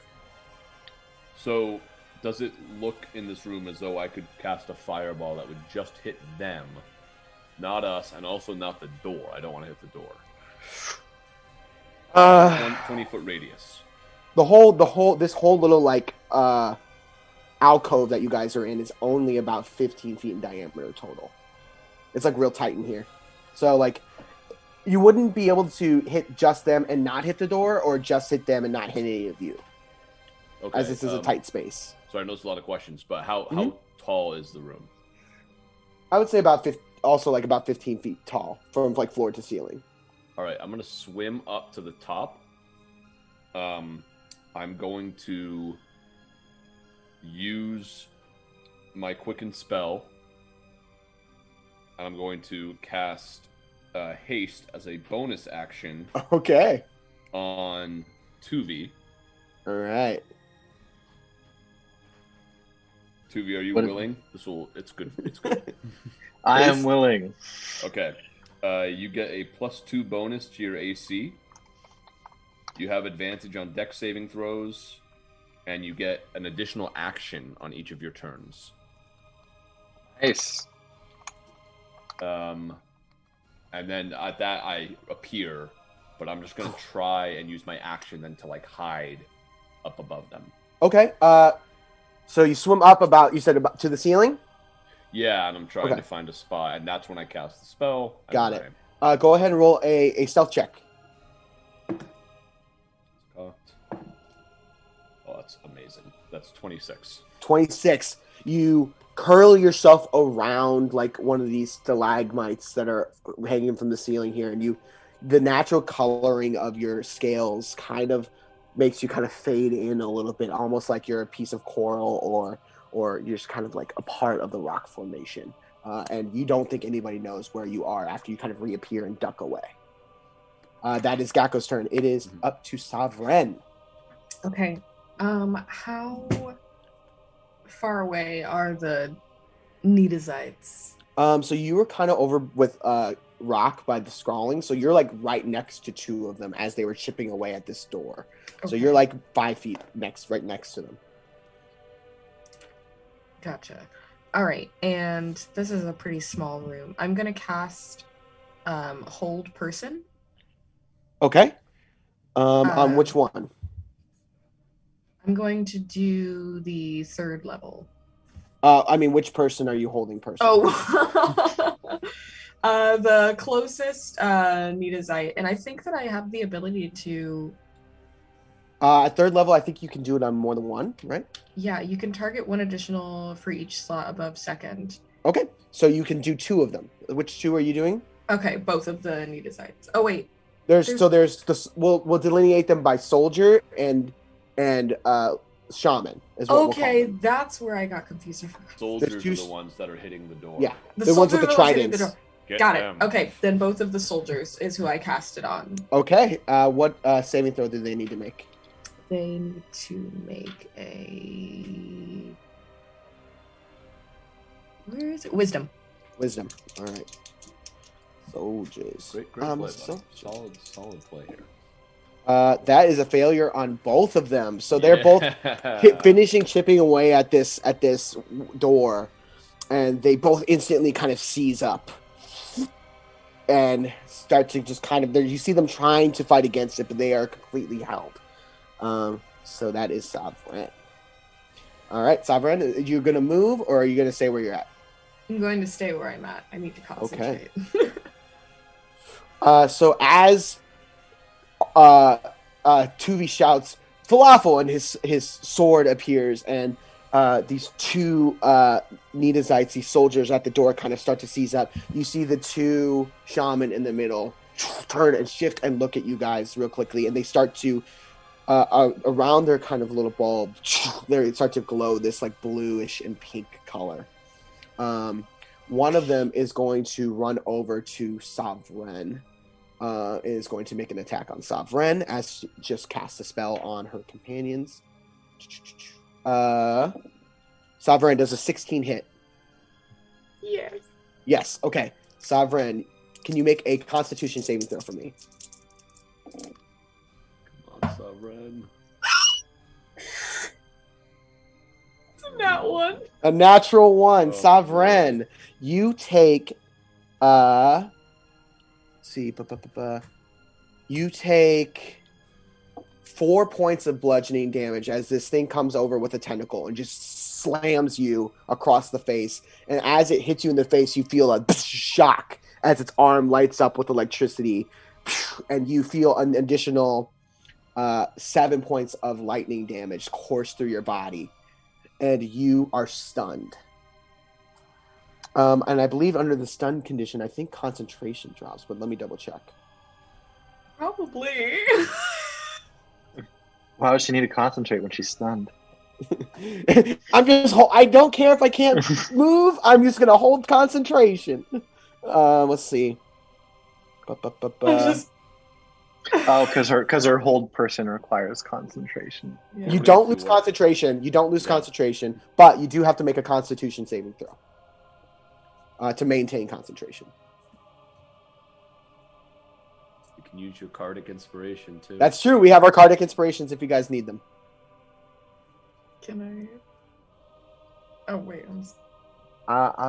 Where's my deck of cards so I can pull one if you guys don't have cards nearby? remind me about the Cardic Inspiration. So if you make a roll, you can draw a random card and add that number to your roll. You get 1 card per game. I have a deck here if you need me to pull one for you. And this is the last game, so we got to use our cards up. That's Okay. Unless we only have One 11 card now. per game. So one. this is So this why- is it right here. So you won't get another card for the rest of the night. And we're not even on the battlefield. No, I can't do it now. Point. Okay. If I get another one, I'm gonna be really mad. Yeah, you might pass it. You don't know. Oh yeah, go to the concentration first. That's a Only- 19. 19. Nice. Yeah. You hold concentration as you feel your body kind of seize and convulse with electricity, but you're holding on to that spell. I was Um, born in the electricity. Born in light. The other shaman is going to turn to Tuvi as he pulls out his sword and is going to rush over to him and do it. And also another one of these tentacle attacks. Tuvi does a 15 hit. No. No. All right. Woof. So this thing swings at you and you just expertly dodge out of the way without an issue. We are over to Tuvi. It is your turn. Yes. The one that attacked me, I'm going back at him with my sword. Okay. Go ahead. Okay. 25. 25 hits. Go ahead and roll damage. Okay. I got 10 damage. 10 damage. Okay. Yes. And I have a thirsting blade, so Yes, that's you do. gonna, go again. So that just And it lets is you automatically go again if you hit. Yeah. It's a thirsty blade. That's awesome. Yeah. But that one was a attack 10. A 10. So that is going to miss. So you hit with your first one, and now this thing is a little bit wiser to the fact that you are quick and you are skilled, and it is just a little bit more prepared to kind of dodge out of the way. With your haste, though, you do get an additional action. Yes, I do, and I'm going to cast Hold Person on the Nidazite that is attacking. Okay. Sovereign. All right. The one that's attacking Sovereign. Go Mm-hmm. ahead, and that is a Wisdom save. Okay. It rolled a 21. Well, shit. Well, So- Tuvi, I think because you're a warlock, you have to cast at the highest level, right? So you could try and just hold the person next to you too. Oh yeah. Okay. So I guess I'll. Oh, try and that's hold true. both Yeah, of them. warlocks You have to have cast to, at the so- highest levels. Yeah. I did not know that. I'll make a note of that. Okay, so I'll roll a second one. This one is a 17. Does that save? 21 and 17. Hold on. Save DC 15. 15, so it does save. So both of them do save. As they feel you kind of strike out and then you step back and trying to hold them, they are able to just kind of force their wills past it. Yeah. Do you have any bonus actions or movement that you want to take? Yes, I want to. As I'm doing this, I'm going to shout at them. It's like, why are you trying to set this beast free? Okay. Yeah. Okay. That is your turn. We are over to Rock. Oh, no. I'm sorry. We are over to actually these two soldiers. Hold Person. Do they get a save at the end of their turn? I'm not sure. I can look it up right now. Or is it a save at your turn? Let's I see. think it might be a At the save end, at the end, of each turn. of its turns, the Okay. target can make another wisdom save. Okay, so At the they're end. each going to make their wisdom saving throws. Yeah. Okay. One got a 17 and one got an 11. So So, what's your save, DC? mine is 14. So 14. one- So one of them is freed and the other is still held. So one of them you see loosen up a little bit and kind of you see it kind of start to put its Triton down. You do notice it kind of like drops its Triton. Okay. But that is the end of their turn. And it is Rock's turn. Did I also notice that it was putting its trident down as if it was Roll a quick perception check to see if you were looking in that direction or notice that this thing is putting its Triton down. 11? 11. I would say you noticed that it was freed and it did kind of move. You didn't see it raise its Triton, but you did see that it kind of like, yeah, you did see it kind of release. It I'll say didn't. that. Okay. Yeah. And what about the? I'm so sorry. So there's the one that is like that. There's the other that's still being held by Ren. Mhm. There is one that I believe is being held by Tuvi. No, they They 2v. both broke out.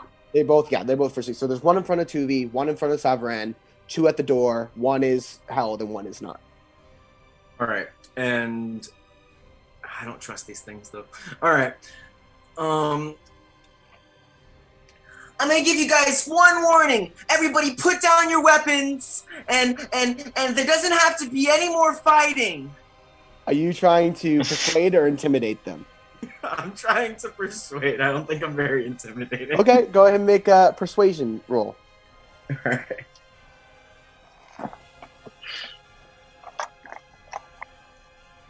$15.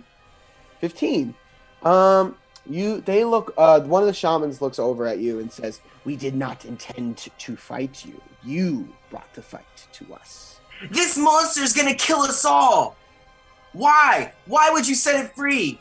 Yeah, did it respond to my mess? Yeah, I'm going too? off of. They don't. I point to Tuvi. I'm like, this monster's gonna, but I don't mean him. They don't respond to you, TV. Okay. Well, All So right. that your full action, Rock. You, instead of fighting, you trying to convince them to stop. Yeah, well, Okay. that's definitely gonna be my action. Okay. For my bonus action though, I would like to get Branding Smite ready. Okay. So I'd like to just kind of get that ready in my back pocket. You got your Ikla starts to glow Very nice, very nice. as you start to prepare for a fight that maybe you did not want. I We don't- are back up to the top of the order. Gecko. Oh, really quickly. Oh, yes. I would also like to send Coral, the homunculus servant, Mhm. over to the machine to do mending.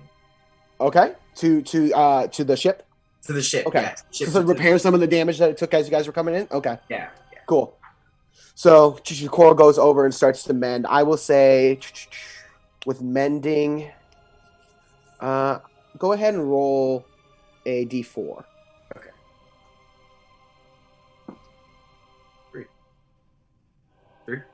3. I would say with that mending spell, Coral healed 3 damage of the ship. Okay. So some of it starts to kind of rebuild and fill back out, but She's there's gonna still a stay little over damage left.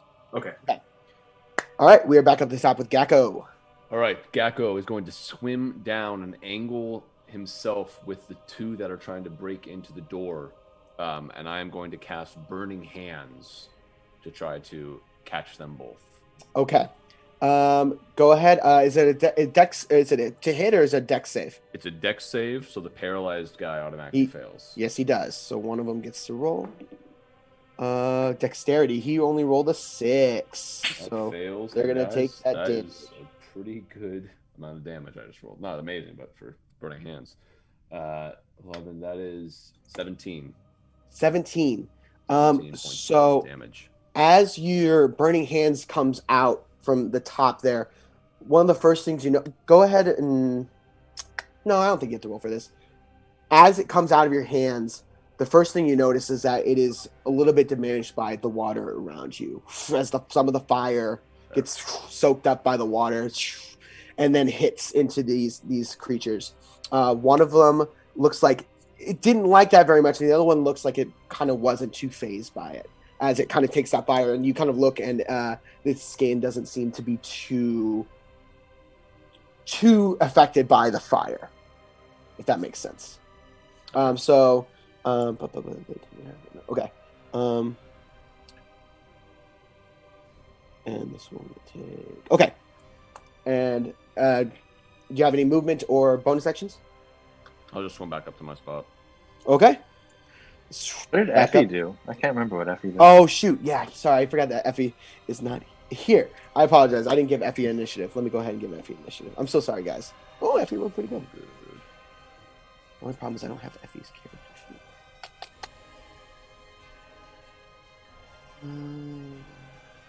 Let me see if I can find it. I think I have it. There it is. Okay. Effie is going to go here. Okay. Effie, on her first turn, she turned into a shark.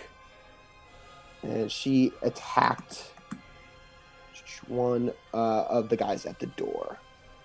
The one that is her. And she rolled a natural 20. Jesus, Effie. That is going to be... she gave it that much damage. Okay. All right, cool. And that's what she did for her turn. So she is a shark, and she's on one of the ones that's on the door. So she'd attack the held one. Rock is even more terrified now. When they take damage, do they re-roll their save? No. No, they don't. Person. Nope. You're right. Okay. It is Savren's turn. Savren, you are stunned. Go ahead and roll a Constitution saving throw for me. You are stunning. Yes, you are. You are a queen. That is a 13. A 13.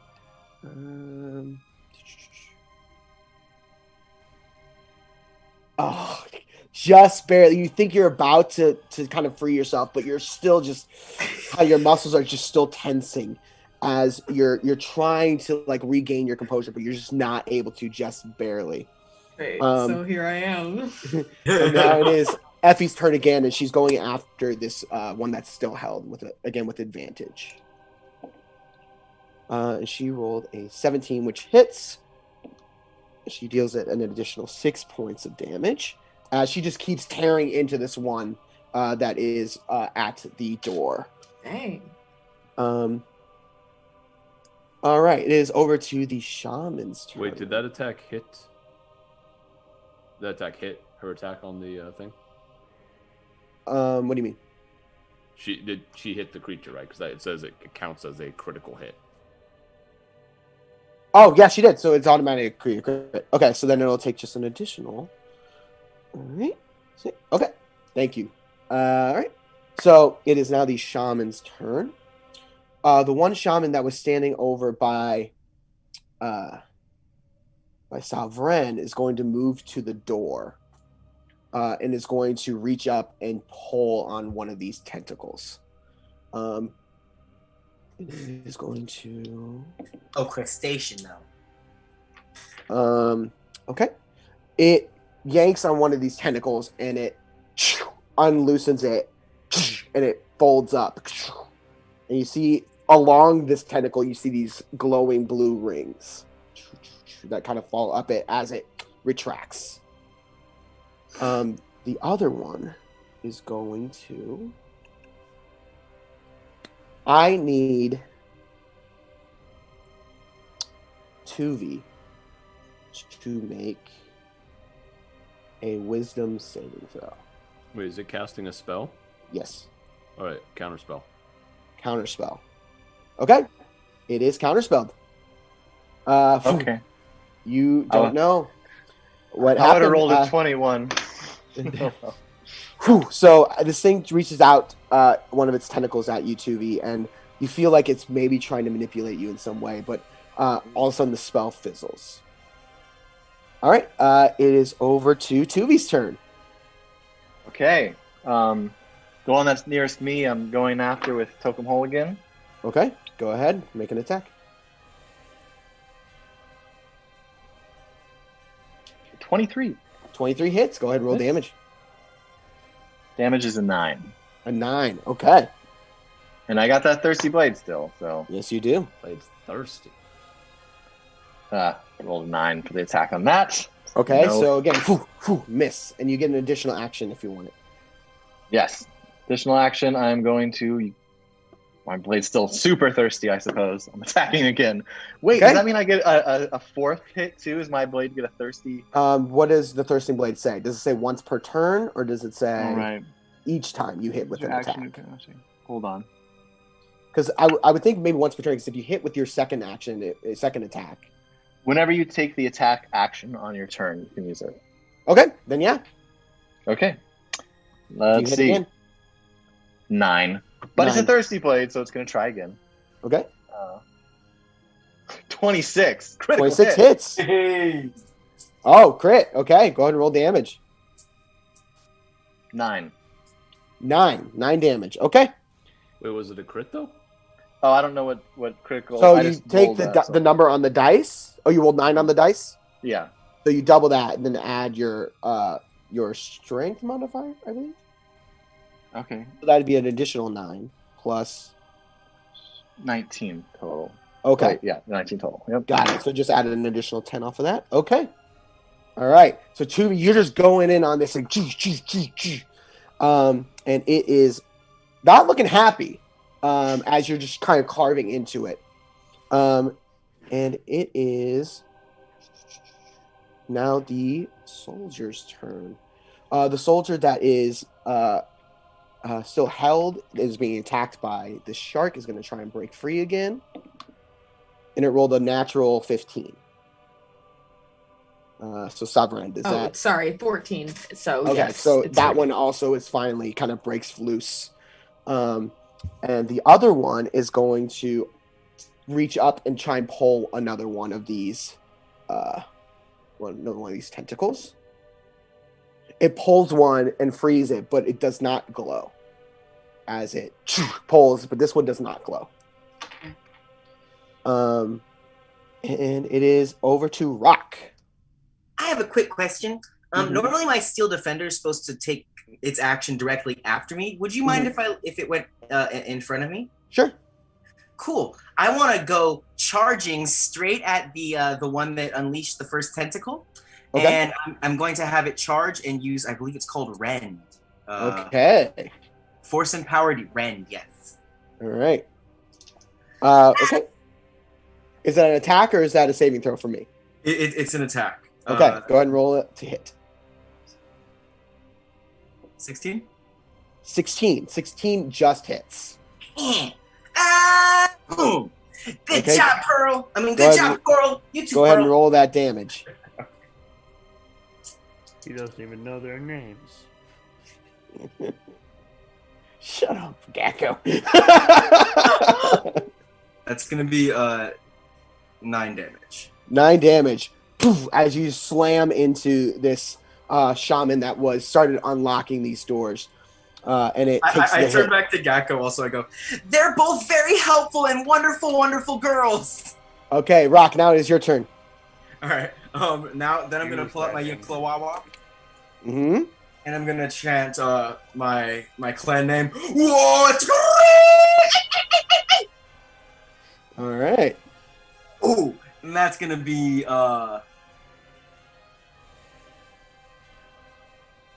21 to hit.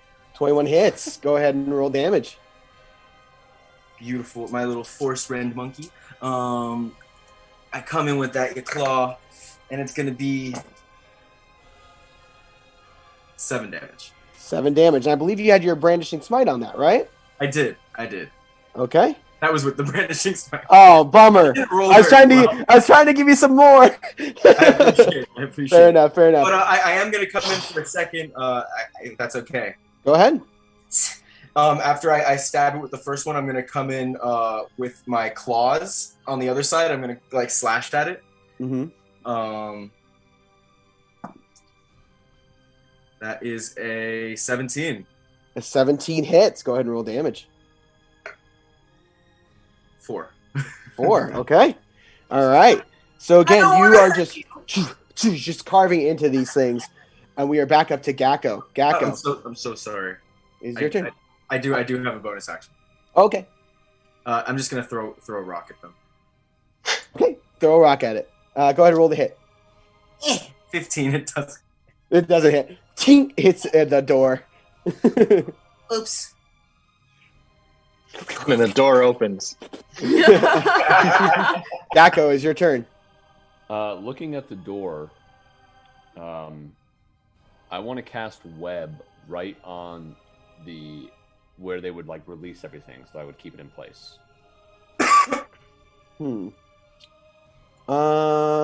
Okay.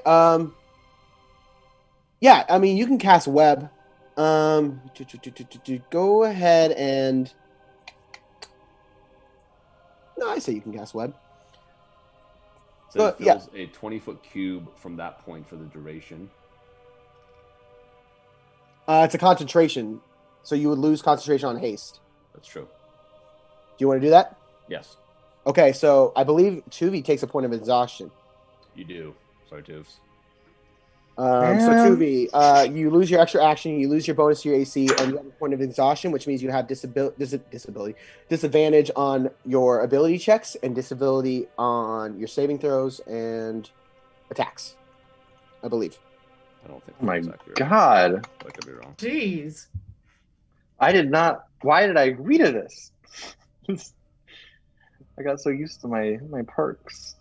Disadvantage on ability checks, not attack rolls. I apologize, Yeah, I but was gonna say that's too much. but yeah. saves are ability checks, so so your ability So saves on or disadvantage on ability checks. disadvantage Not on on your ability attacks, checks, your attacks. not on your attacks, Okay, got it. but ability checks. Okay, so haste drops. This web appears and spreads on the door and kind of holds some of these tentacles in place. Echo, you're a genius. Do what Okay. I can. And I'm gonna swim back because I didn't use the movement yet, so I'm gonna be swimming back and just trying to get cover from them. Okay. All right, so you kind of just swimming into these little. Yeah. Okay. All right, that is Gakko's turn. It is now Sovereign's turn. Sovereign, you're still stunned. Roll a Constitution saving throw. That's a 2. I'm so You have- sorry, Wait. Sovereign. You have Cardic Inspiration. Wait a minute. No, that doesn't help me. I don't want to use it before we get into. It's already 9:15. We only have an hour. We'll be fine. We're not getting in there. It's webbed up. We're safe. No, I'm gonna hold out. Yeah, that's fine. Okay, Sovereign is holding. We have our Effie is going to go for another attack on this one that's in front of her. She rolled very well. Yeah. She rolled another 7. Okay. All right, she is this one soldier that's in the front that just Effie has just been tearing into is starting to look really, really rough. She's just tearing bits and chunks off of it and just frenzying at it. Yep. All right, and it is now the shaman's turn. Oh, great. One of them, as this web kind of appears in front of them, one of them is going to look up to this little lizard that's been causing them so much trouble. And I'm going to need Gakko to make a wisdom saving throw. Is he not still invisible? No. Counterspell. The other one is going to counterspell you. Oh, okay. So I need you to make a wisdom saving throw. It's pretty good. That is. So I'm just looking at my wisdom saving throw. That is a 16. A 16. You feel once again this presence trying to creep in and take over your mind, and you're able to just break free of it just barely. Fuck you, bro. The other one is going to move away from you, Tuvi, towards the door. So if you want, you can take a attack of opportunity against it. Okay, yeah. I will. Right? Justin, we have not been rolling your wild magic surges. You've cast 3 spells in this round here. You're gonna make me do them all now? I mean, I guess I could. Yeah. Go Call ahead. them on the. Yeah, let's just do them now. So this one would be on a 1. Yeah, reset. Because the rule is the DM can ask, so it doesn't necessarily mean every single time. But yeah. Yeah, I would like to, because that's the whole thing about playing on Not all good. magic. Okay, on all 3? Yep. Okay, good. All right. The other one is going to run over and is going to try and pull down some of this web. Depth about 5 feet. Each creature starts. Creatures. Okay. What's your DC? It's 15. 15. It rolled a natural 19, so it's able to clear some of the web, not all of it, but just it's able to pull some of it away. to clear another tentacle. And it is going to be Tuvi's turn. So Hey, I'm it doing didn't my- pull the tentacle, right? It was just No, it just attack. removes some of the web in Yeah. front of one. So that the way that one is clear. Go ahead, I'm gonna Tuvi. do my attack opportunity. Okay, go. Yeah, take that. So that give me advantage on the attack, No, or what? Okay, no. you just get to take a swipe at it as it like leaves. Okay, it's a 16. 16 hits. Go ahead and roll damage. 9. 9. All right. This thing, as it kind of turns to run away from you, you just slice it across the back. And it is not liking that. It is now over to Tuvi. It is your turn now. Okay. Man, this guy has a lot of hit points. I'm gonna attack him again. They're a little heftier than what you guys may have assumed. Yeah. I'm gonna attack him again. Okay. It's a 10. 10. Unfortunately, just kind of whiff. But it's a thirsty blade. So Yes. Yes, you get to make another swing. So you had to move about 10 feet to get to them. So you kind of closed on them. Yeah. Gotcha. 24. 24. 24 hits. Go ahead and roll damage. Yeah. 4 damage. 4 damage. Okay. This thing is looking not great as you guys are starting to really chip into this thing. But still kicking. These soldiers are going to go, and they're going to go straight for the door. One of them is going to try and clear some more web. They're moving from Effie. Does she get a... No, so Effie has them pinned against the wall. They never left the door. So like they're just at the door pulling at this web. They're not moving anywhere.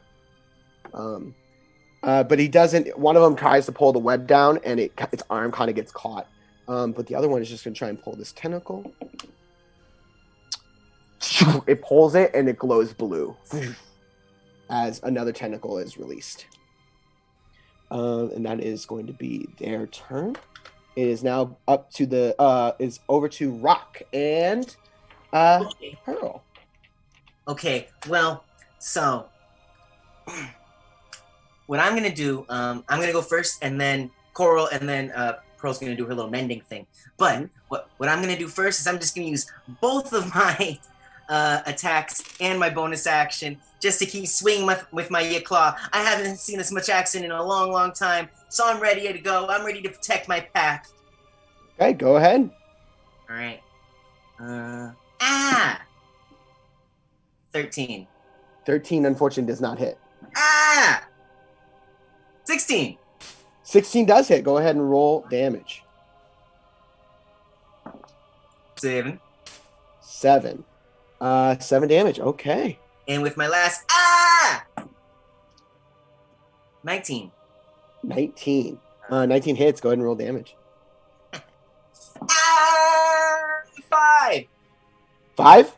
Yeah. All right. These things are starting to look pretty hurt. Then Coral underneath me, I go, get her, girl! Is she's gonna put a nice rending force into the thing that's in front of us? Okay, go ahead and roll an attack. 14. 14 does not hit, unfortunately. It's okay, Coral. It's okay. As it kind of rams and it's able to just slide out of the way. Very good. Coral, are you mending back there? Me and Pearl are handling up here. And at that, I'd like for Coral to go and mend. Mm-hmm. And I went ahead and rolled that already. The ship looks fully prepared. Fully repaired. Good job. Oh boy.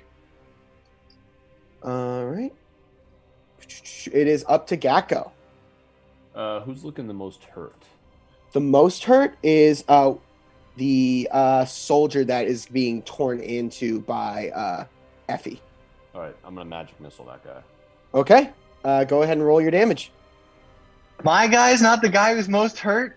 No. Oh my god. It's wild. It's 12 points of damage. 12 points of damage. As magic missile just completely just tears this thing apart. As it completely is ripped asunder. That thing is dead. Let me see. All right. Gakko, what are you doing? Justin, you're showing us your credit card.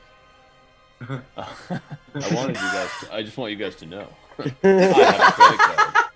A little bit of a humble brag on my part, but yeah. I have a credit money. card, I think this is. Feel free to shut this down because I'm trying to retcon this. But can I use my meta magic to make that a twin spell and hit another person? Sure. Which other one are you hitting? Whoever looks like the also worst. The next one would be that shaman. Okay. My shaman? Yeah, the one that 2V was going after. Oh, thank So how God. much was that? Actually, no, I don't think I can. Not for this spell, because it has to be a spell that is incapable of targeting more than one creature, and magic missile can target more than one. I just got it. So got it. Yeah, I can. Okay. Then yeah, I'm just gonna again find myself a little bit of cover, and yeah, that's it. Okay.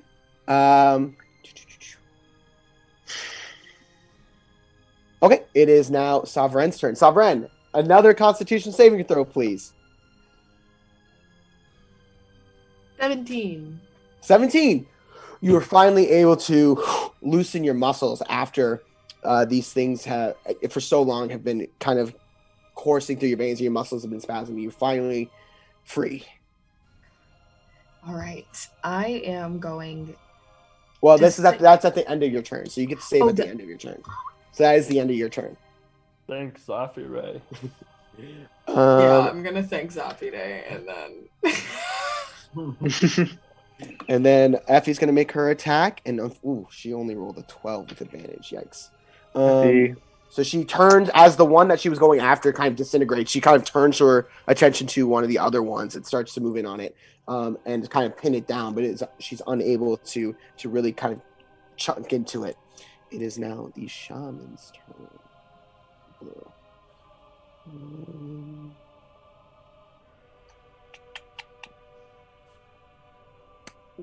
One of these shamans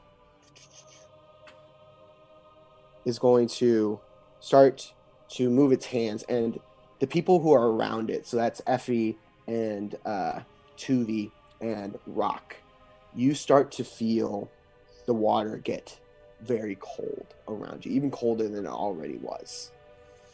And you start to see this wall of extra water start to form in between you and these creatures. And a wall of water forms around them and around the door. So like SpongeBob thicker water. Yeah, so like they've created like a cold wall of water that is in between you guys and themselves, completely surrounding them. As the other one is going to reach up and try and pull down some more web. And it rolled a 15. What's your spell save DC, Echo? 15. 15. Okay, so it's able to pull down some more web, revealing another tentacle. And that is going to be their turn. It is now Tuvi's turn. Tuvi, so you have this wall of water that is kind of in this like chilly, ice cold water that is now in between you and them. Kind of making like a little like semicircle as all three of them are pushed up against this wall. What do you do? Okay. And there's no way to like breach the barrier? Is it kind of solid, the wall? I'm reading the spell here. It doesn't look like there's anything. It's just difficult terrain, so we're just having movement. So yeah, you can still push through it. Yeah. Okay. Yeah, I'm gonna go for the weakest looking one, and I'm gonna push through and try and get. Well, how far ahead is it? How far ahead are they? How much? They're still right by you. They just kind of like separated you guys with this wall that they're hoping can protect them while they try and get this. Okay, door. yeah. Well, then I'm gonna attack them since they're right there. Okay, go ahead. Go ahead and roll an attack. 20. 20 hits. Go ahead and roll damage. 6. 6. Okay, this one that you've just been going after is starting to like. You see, it's starting to like lose its energy as it's reaching up and pulling down this web, and it's starting to like falter and trip as it's starting to lose all strength as you're just completely ripping it apart. and you get another Okay. attack. Yep. Is that the one that cast the spell? It is not. 25. That hits. 25. That also hits. Go ahead and roll damage. 11. 11. Nice. Phew, you just, again, come through this thing and phew, you just slice it in half, finally, and it just falls to the ground. You got it. Is that the end of your turn? I'm gonna shout again. Stop what you're doing and explain to us why you're trying to free this beast. Okay. Yeah. How many arms left do they have to actually move? Well, they've pulled 3. 2 of them are glowing, so you don't know. Okay. They're glowing. Jeez. It is now the soldier's turn. They ignored me again. Mm-hmm. They're- Well, actually, one of them turns to you, and the shaman turns to you and says, "You will feel her wrath." Ooh. As she turns and she tries to pull another one of these tentacles. You're a dick. She pulls and Shove that the exposed one, and it also glows blue. So 3 are glowing blue and 1 is not. That's not good. And that is the end of its turn. Only 4 tentacles? Oh, no. Well, there are 8 tentacles, and they've Okay, good. all pulled 4 of them. 3 of them are glowing. They are still. One of them is still covered, though. It is Rock's turn. Most of them should have web on them. Okay. One of them does. Well, you Only killed one. the one that had the web on it, that reached up and tried to grab and got caught. No, was I the meant one you blasted arms. apart. All of the arms should have had. Right. web. And remember, and each time they're pulling to free one. I'm rolling for them to have to free them. So they've freed 2 since, but they've rolled like 4 Okay. times to try. And, 4 of them are still covered, and the other 4 of them are still covered, so they still have to like pull web off to like even try and Okay. get this thing. Yeah. So. It's pretty safe. So there's me. Then there's the wall of water in front of me. Mhm. And then they're like directly behind that, or like 5 feet Yes, behind. they're directly behind it. Okay. And does this water look like it's going in a direction? Like, would I be able to shoot a spell through it? Do you think? Would I be? You're not sure. I'm not sure. Okay. Well, fuck it. I'm going to. I'm gonna look down at Pearl and be like, "Love you, girl," and I'm gonna jump off of her and jump through the cold, the water wall. Okay. And you're kind of standing underneath Effie at this point, as you're standing in the water wall. And then I'm gonna look up at them and I'm gonna cast web on the wall again, try to cover up all the tentacles. You're double webbing it. Okay. I'm double webbing here. Okay. Genius. As you jump through, it's gonna cast counterspell. I shall counterspell that counterspell. Okay. All right. You guys got it. Oh! All right. So the web comes out, covers the entire thing, double webbed. All right. For my bonus action, I'm then gonna take a bunch of rocks out of my arm pockets, my armpit pockets, and I'm gonna use Magic Stone, and I'm gonna throw one at. There's 3 of them right here, right? There's 2. There's 2 left. Well, I have 3 stones, so I'm gonna throw 2 at one and 1 at the other. And that is a ranged weapon attack. Yeah, it's a ranged weapon attack. Technically, it's a spell, but it's a Okay. Go ahead. Oh, is it a ranged spell attack, or does it say ranged weapon? Because it matters. Ranged spell attack. Okay, then never mind. Go ahead and roll an attack. That's gonna be. Yes. Where's the plus?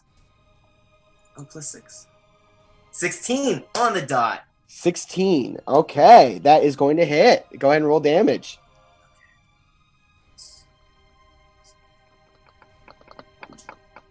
Nine.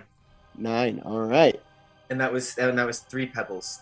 All right. Poof, poof, poof, psh, and you go ahead and you shock them with your pebbles. They're looking pretty rough at this point. They look. You're seeing their eyes shift as they're looking at the door being double webbed. You guys are kind of all closing in around them, and you can see the desperation. I'm just gonna look back through the water at my warforged and be like, "Stay back, girls!" Okay. All right. It is up to Gakko, Who's looking the worst out of those two left? the shaman. Okay. I'm gonna do a magic missile at him. Okay. Go ahead and roll damage.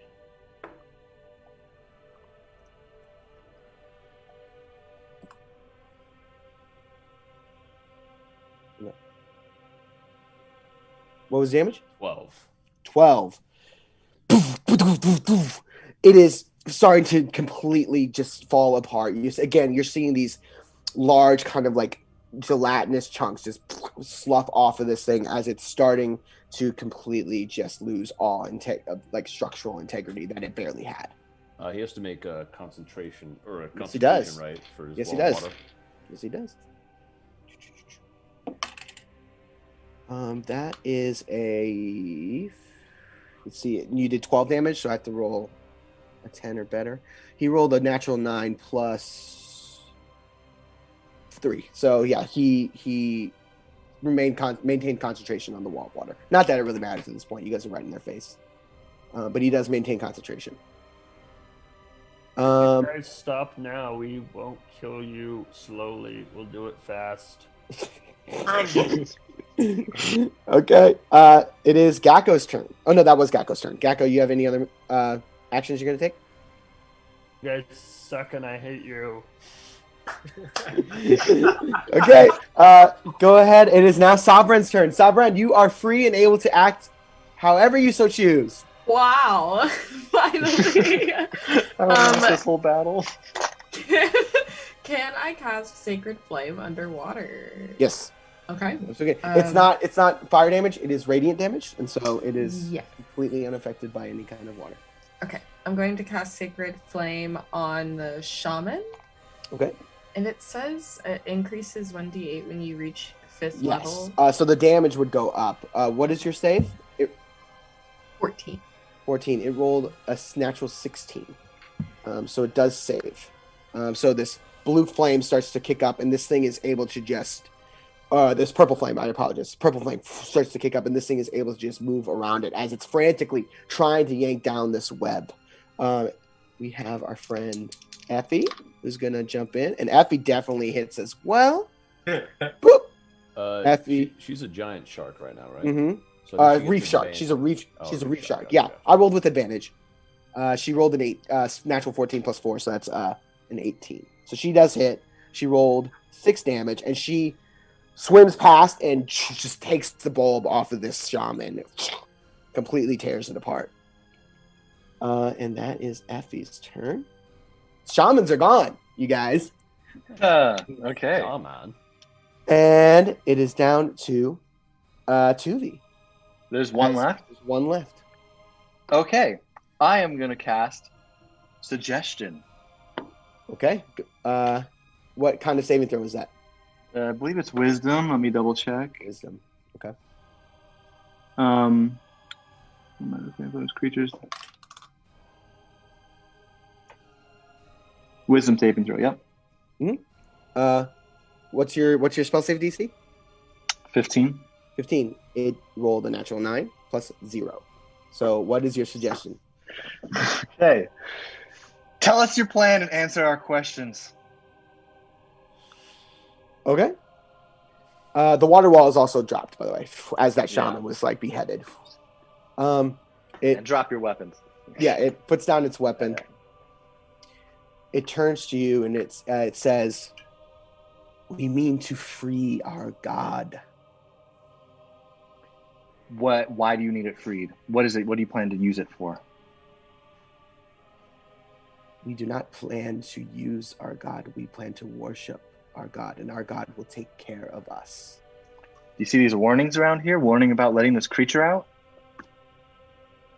If you do not take care of your god and give it its proper worship, how do you not expect to gain its wrath?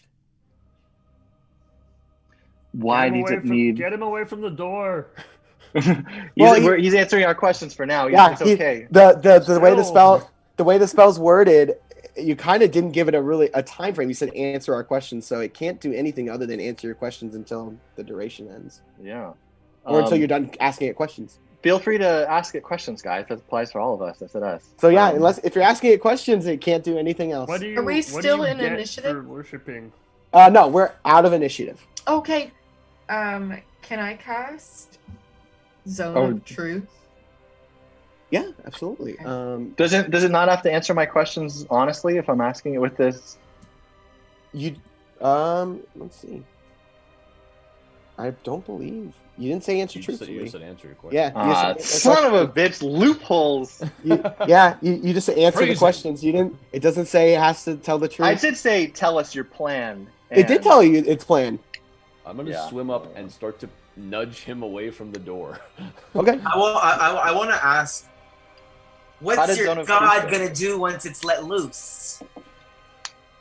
Sovereign, what's your spell save DC? 14. 14.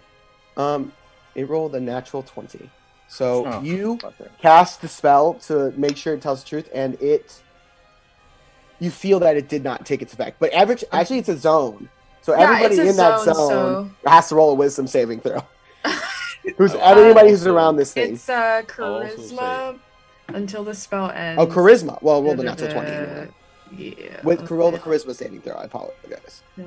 I'll also ask Effie to help me push the guy away from. Okay, Effie, as her shark form, like bats him away from the door.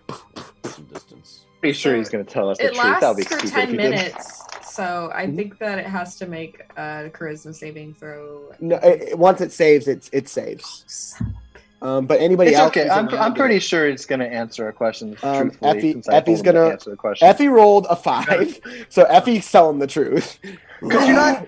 I would argue you're not answering the question if you're lying about it. That's not answering the question. That's.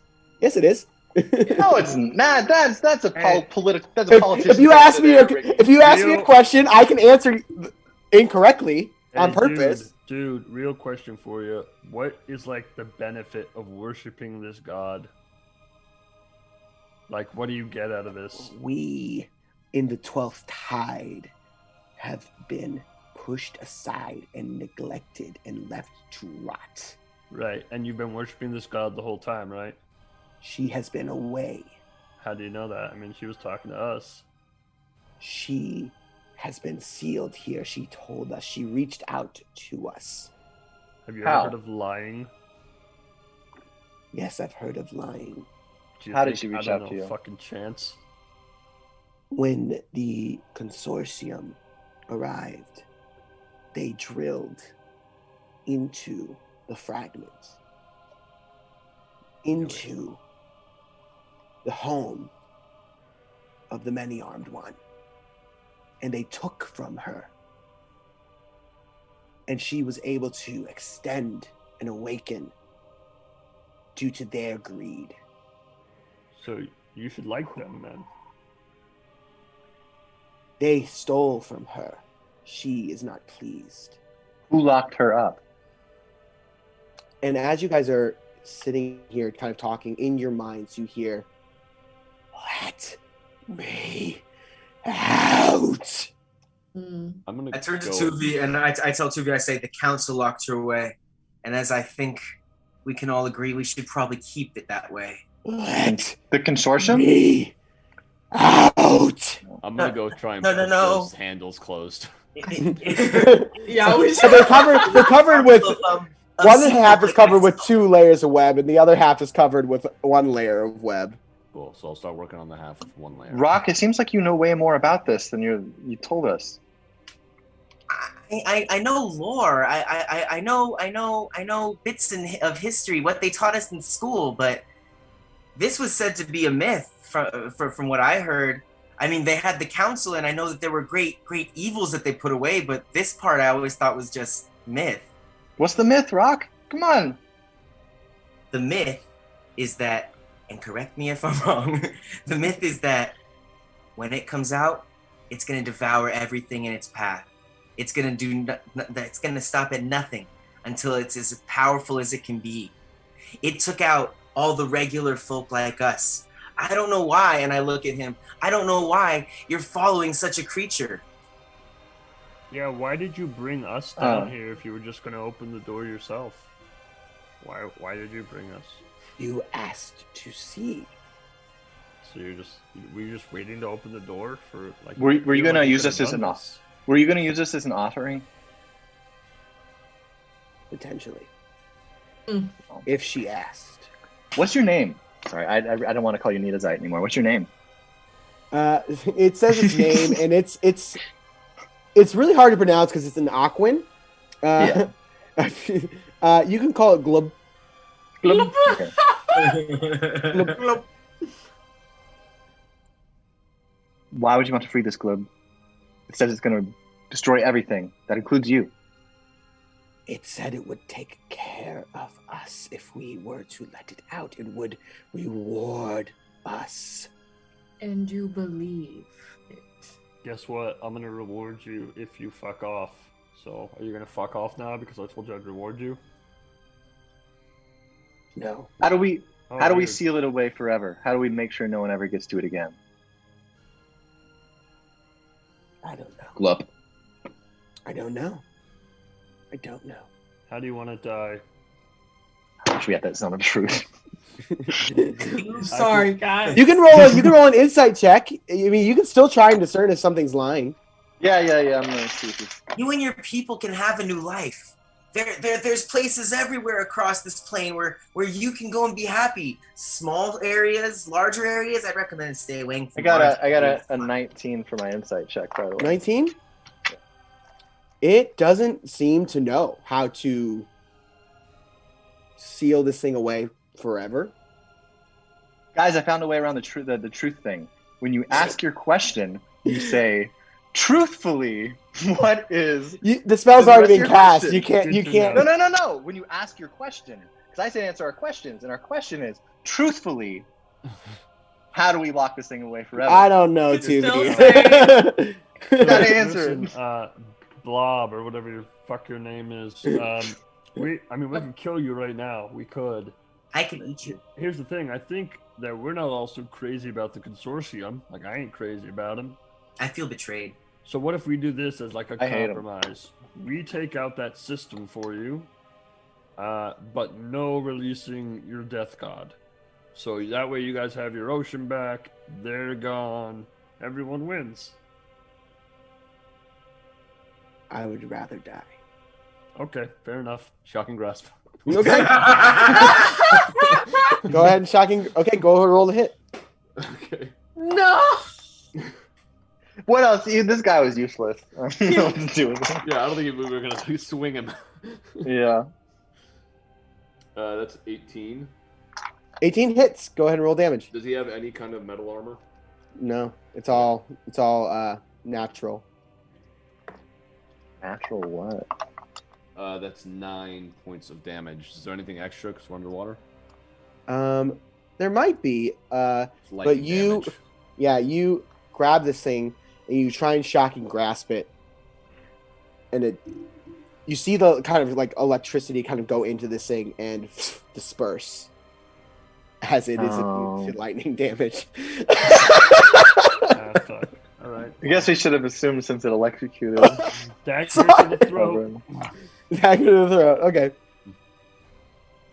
I just Aren't we back in initiative? No, we're not. Okay. And I don't think it gets to save if it takes damage either. At least from what I'm seeing. Hey guys, what do you want to do? I would say without much effort. You guys don't have to roll or anything like that. If you want, you can off this thing. Yeah. I was asking the group, what do you guys want to do with this thing? Hmm. What do you want to do after we get rid of this thing? Get back on the ship and use it as a bargaining tool when we land back safely. There's more of them. They're just going to come down and open this door again. Yeah, and I'm pretty tapped, man. That took out a lot. I think we have to go in there and deal with this god. But that's like the exact opposite of what I meant when I said I'm pretty tapped. Are you crazy? After everything we just did, we could have Oh, saved the God. energy. We Don't you could think have. there's a way we could barricade it, maybe?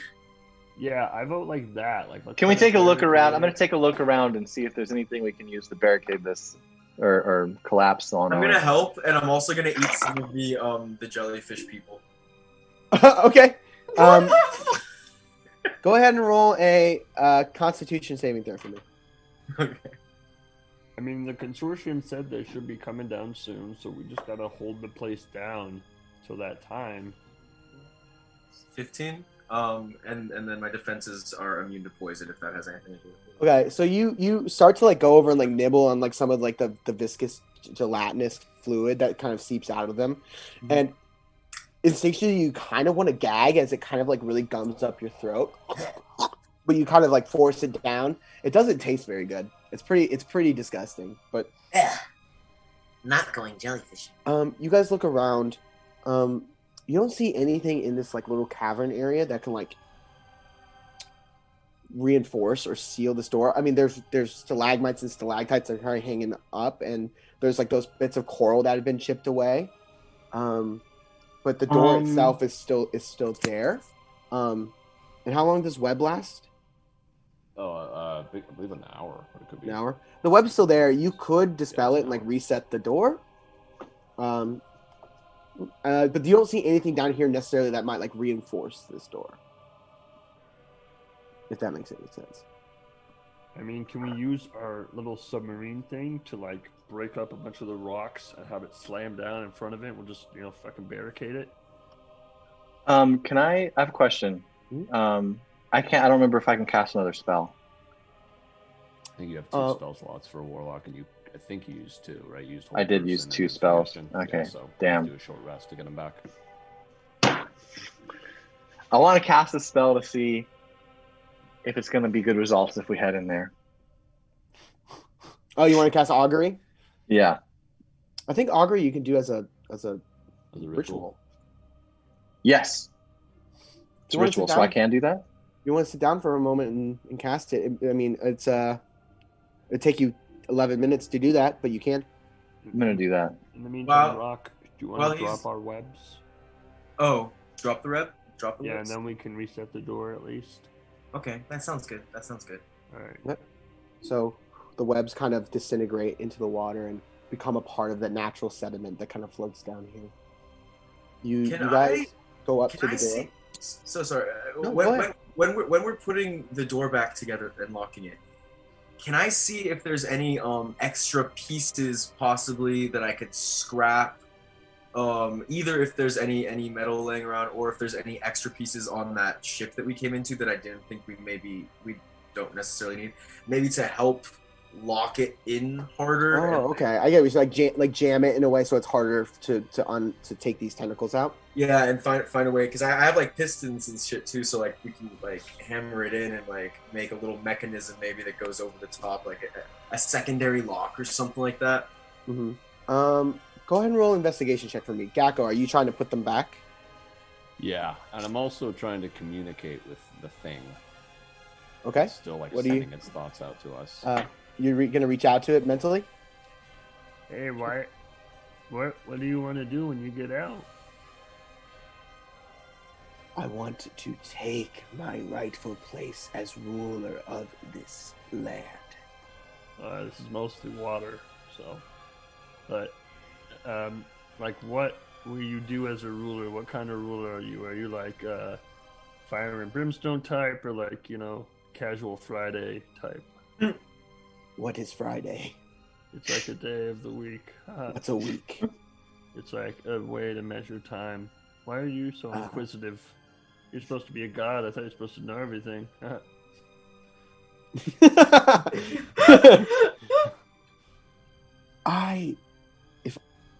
I'm trying to figure out how to answer this. Would you be a benevolent ruler or a mean one?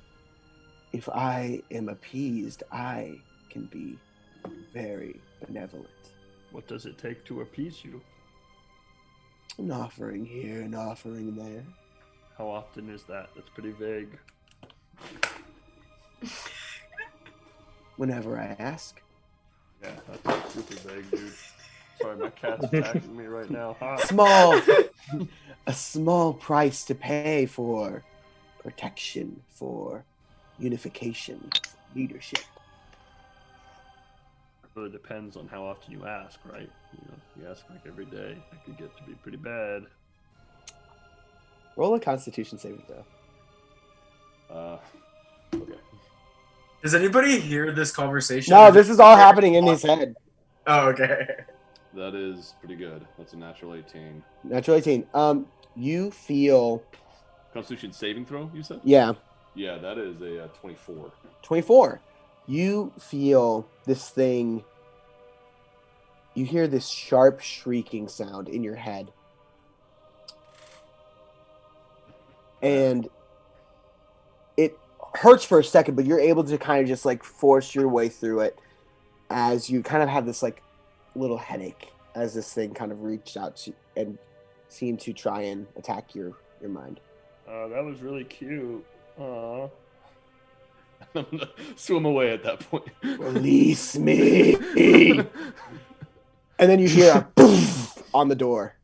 No, we need to Hey, I think it's getting angry for a reason that is unknown. How's my ritual going along? It's still you still got some time as you're sitting there. I was also closing the stuff as I was Yeah, talking. yeah. I'm trying to help with the door. As you're putting away, kind of sliding in these different arms, when you touch the one that's not glowing, I need you to make another Constitution saving throw. Okie dokie.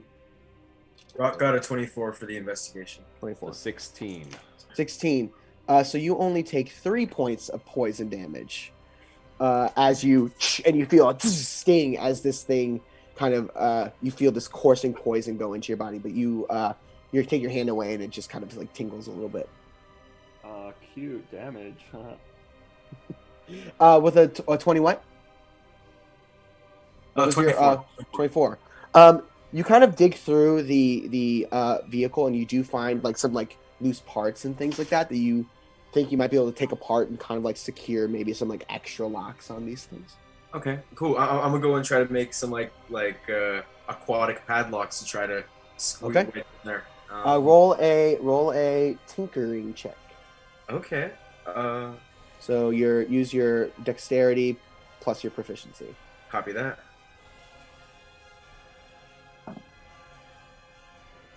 Was that 16 or 19? I don't know if it's a 16 or 19. Oh, nope, I don't know if that's a 16 or 19. That has There should be like a little dot or a line. I know there isn't, and I feel very special right now. Okay, Well, it's a 16. 16? 16 total? No, I was say add your bonuses. 22. 22. Okay. You are pretty able to kind of take apart these like little pieces of equipment and fashion like these little like small like chains that you kind of wedge into where these arms kind of like slide into the wall. You're able to kind of fashion these small little locks that just make them impossible to pull out without unlocking these little things. So you do it for I would say you get like most of the arms, maybe like 1 or 2 that aren't. Okay, can I ask my new compatriot that was at the door? Gakko? No, I think Gakko ran away. Oh. I'm Gulp? so sorry. Oh, Glub's dead. No. Sovereign? Yeah, I'm at the door. Yeah, Thank Sovereign. you. Sovereign. Would you be able to help me reach those higher ones? I can't really get up there. Sure. All right, and you're able to kind of lock each one of these down without much issue. 2v. As the Rock is working on this and Sovereign is helping, and Gakko kind of like scoots away from the door. You finish casting Augury, and what question are you asking?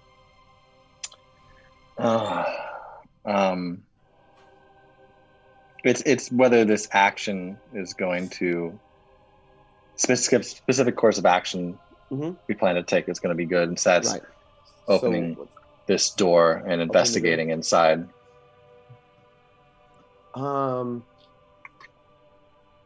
You are holding and focusing on your weapon, your token pole. and it starts to glow. The runes across it start to glow gold. And out of them pop these images. You see, on one side, you see this triumphant sun, almost, that then gets clouded over with these mists. And every so often, the sun peeks out, but then it's obscured. You get the sense that it is mixed. You get the sense that weal and woe.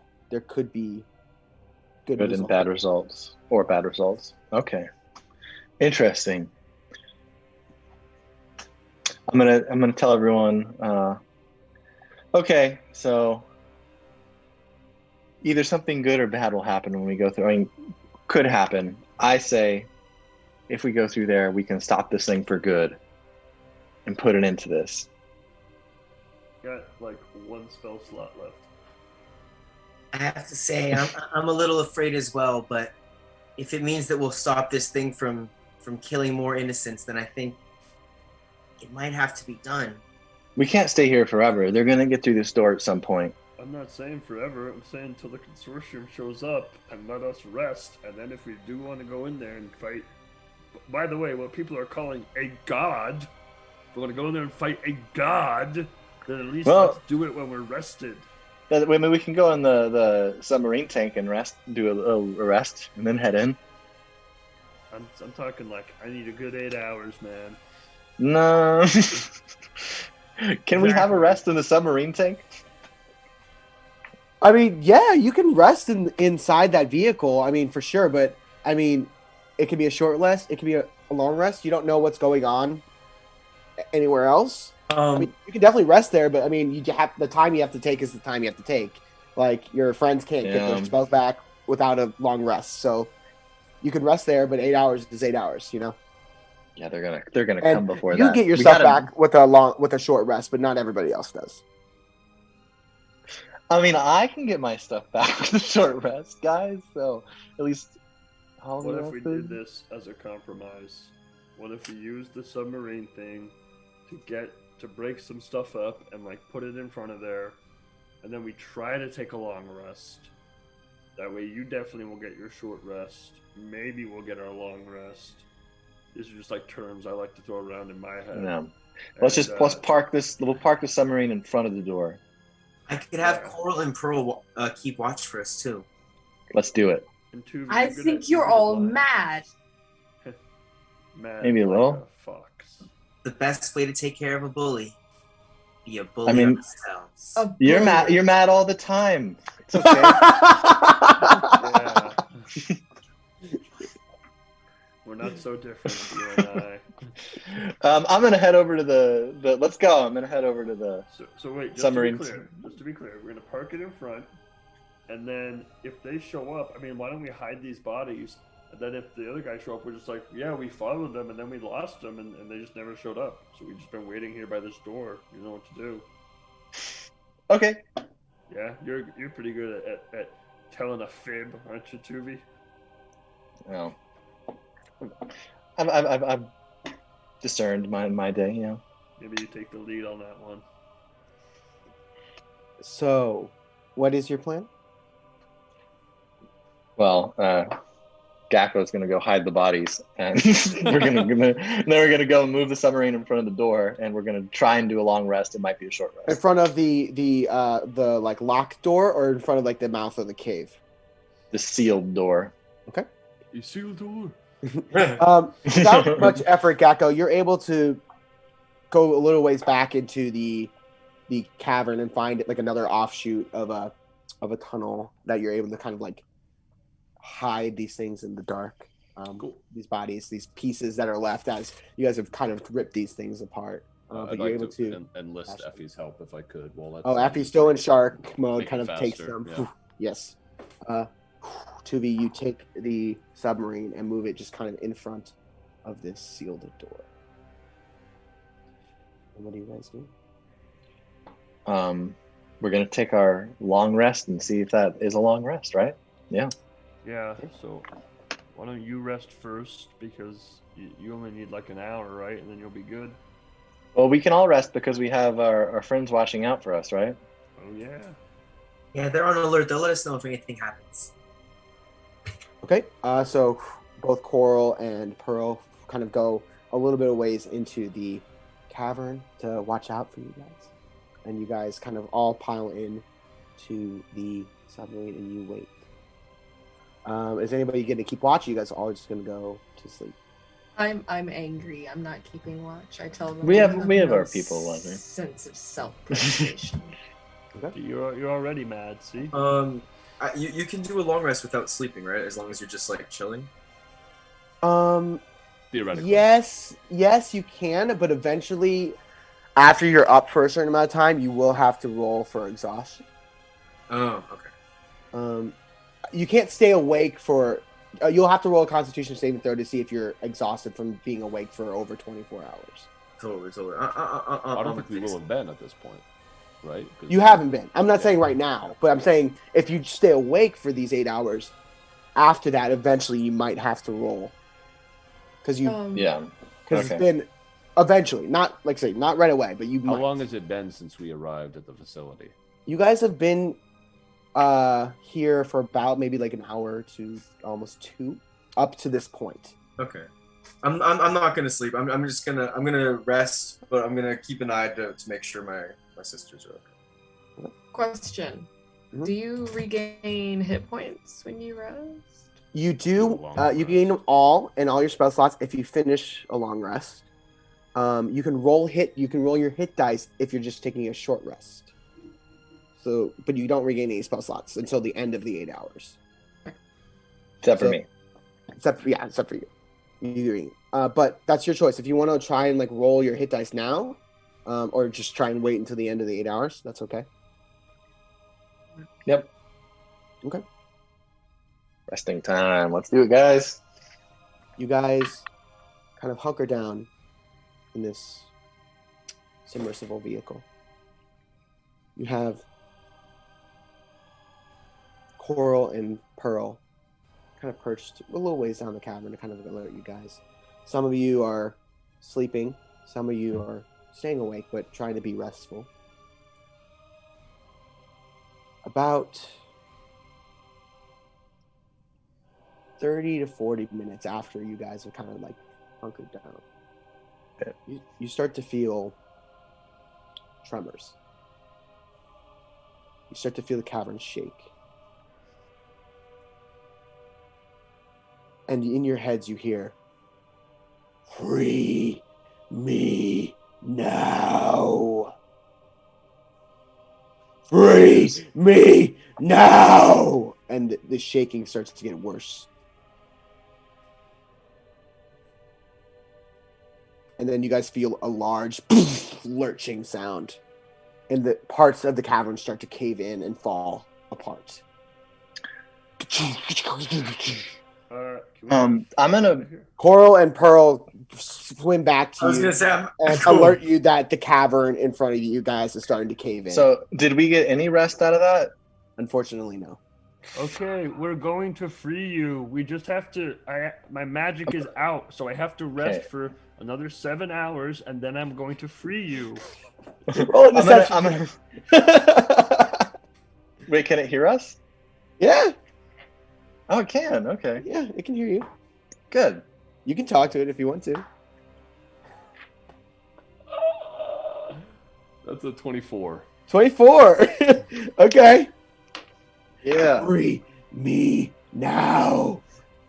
I don't have the magic for it right now because your followers attacked us. But once I have it, I can finally set you free, and you can rule. The cavern is shaking as you guys see pieces of it are starting to collapse in. Oh, this stupid freaking thing. Okay, Why I guess should we we gotta go bless now, you? guys. We gotta go now. We do. Go. I'm gonna head in.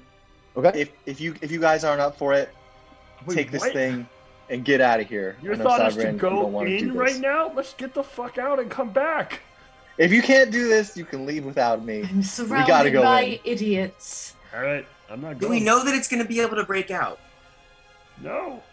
We don't know if we go in there. We could have good results or bad results, but I think that means we can make that choice once we're inside. Opening this door isn't going to make a difference. What we do inside is going to be what makes the difference. I don't think this thing is about to collapse this stuff, right? If it collapses, then even its followers are going to have to take some time to clear it. At least like 8 hours, I would guess, which would allow us to rest and then go in and take care of it. Can you just give it 8 fucking hours?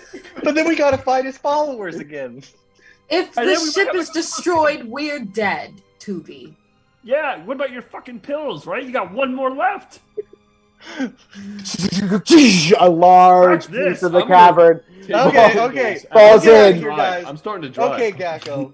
Okay, Gakko, push forward. Go ahead and roll a survival check. You don't have proficiency. Wait, I want to make sure the girls get in first. Yep. Yeah. They load in. They like grab onto the edges and like make their way inside. Yeah. No, I'm gonna put my shoulder on Gakko. And Gakko, fine, we'll get out of here. Just don't do this. Okay. Gakko, roll the survival check. You already were pushing forward. I didn't roll a survival check.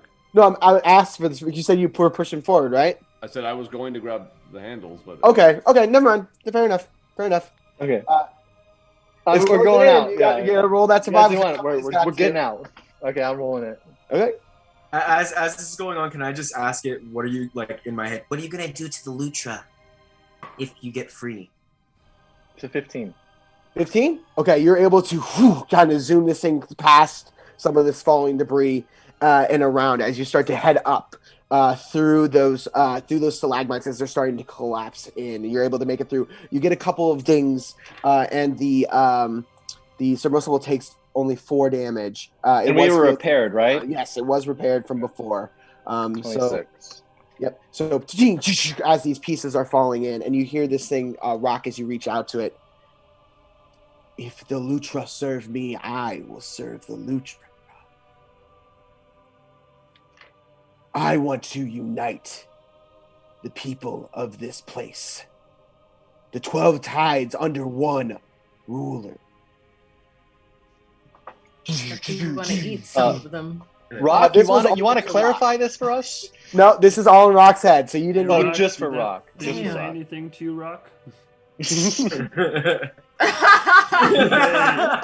As Rock's having this conversation, you guys are checking in. Go ahead and roll, as you hit that corkscrew up, go ahead and roll another survival check as you're trying to corkscrew it up. As again, these pieces are starting to fall in and collapse.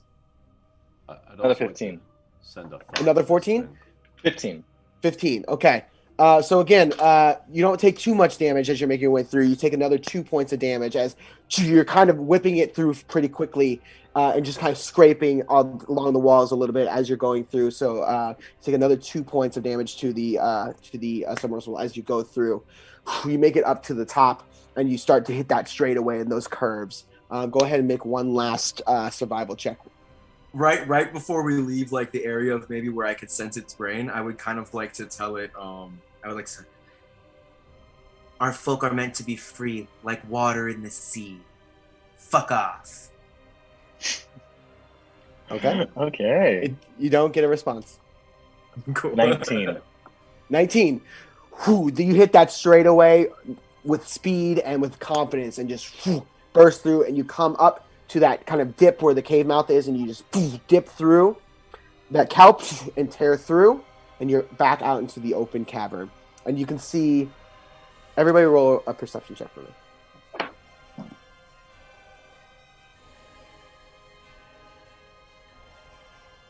11. 13. 19. Echo? Non-natural 20. Okay.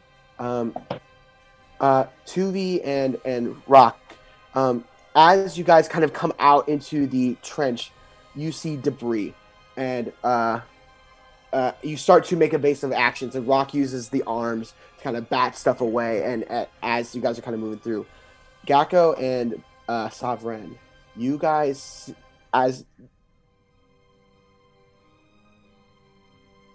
Oh no! Did he freeze for you guys? You're frozen. Oh no, he's back. Okay, he's back. So yeah, Rock's moving these with the arms, using things to get them out of the way. Gakko and Sovereign, you guys look out, and at first you think maybe it's just rock, maybe it's just stone, seabed coming apart. Maybe the many-armed one is trying to free itself. But then you guys look a little bit closer and you see little sparks of electricity, pieces of metal, glass, a large chunk of what looks like a tunnel or a tube falls down past you guys.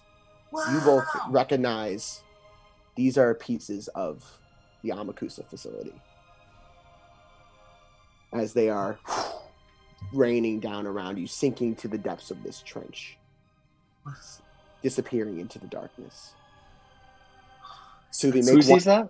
That's Gakko and Sabran. Tuvi, make one more survival check for me as you're driving through this kind of rain of rubble.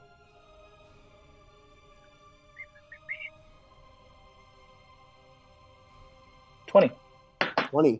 Tuvi, again, with confidence and with vigor and with conviction, you are able to expertly dodge and move through all these pieces of rubble and what once used to be this facility until at some point you make it into kind of this open sea where you look down and you can see where the Amakusa facility once was is now a crater, completely broken apart and destroyed. You guys watch as pieces of it just kind of drift off into the sea, getting caught by some pieces of glass, wires, maybe some fabrics, get taken by the current and taken away into the darkness far off as other pieces sink. Unsure of who may have still been inside or who escaped.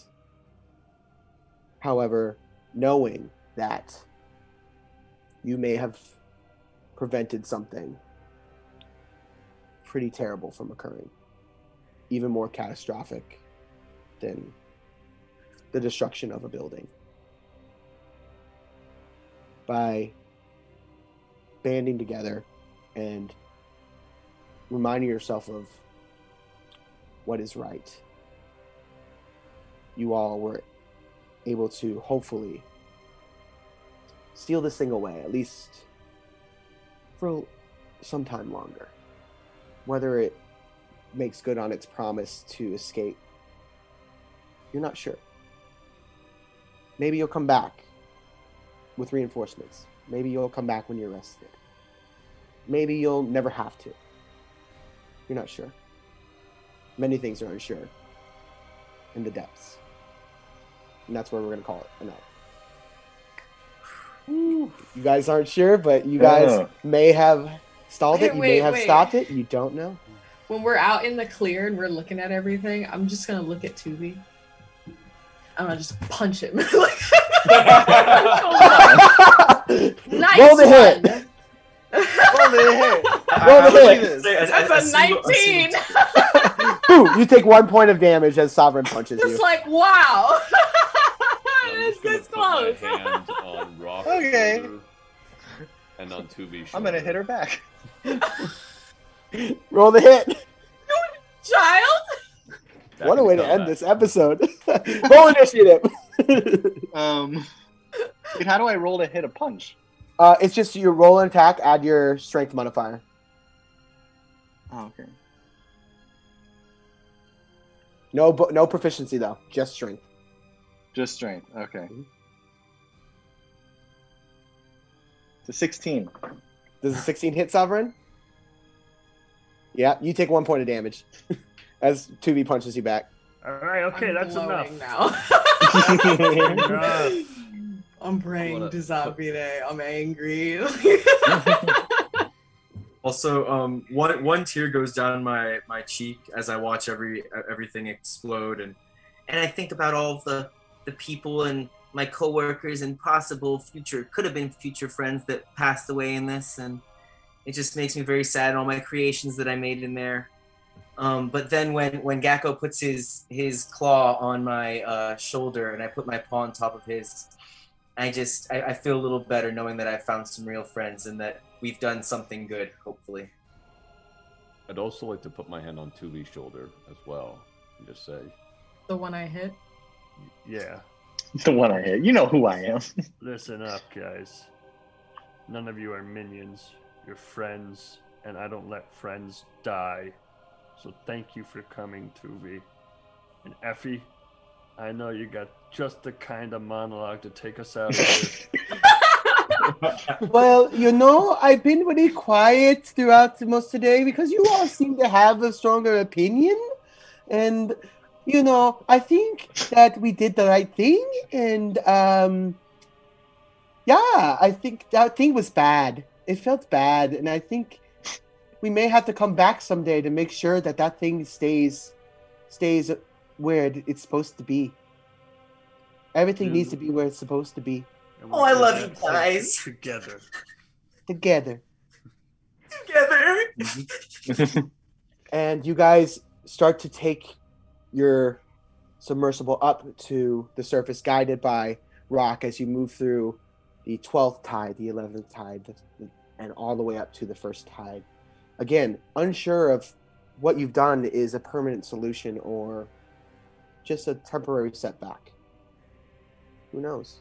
We may return to the Depths of Avarice someday. And that is the end of our story today. Thank you guys so much. You guys did great. Thank you, Ricky. You did great, Ricky. Yeah. You guys, I'm going to tell you, you avoided something very fun for me. Listen. And I'm okay with it. Honestly, it's okay. You guys played it very smart. And you were able to make the right moves to make things a lot harder for me. So that's okay. I don't mind that. Good job, though. Who knows, though? We may have to return to this place at a later date. You guys did a great job. Thank you all for watching. Thank you to my amazing players. We will see you guys again next Monday at 7:15 for our next installment of Ravenloft. And we got some cool stuff in the works for you guys. So keep an eye out. We're going to have some announcements coming soon for some more fun stuff from character players. So as always, thank you so much. No guts, no story. We'll see you next time. Bye, everybody.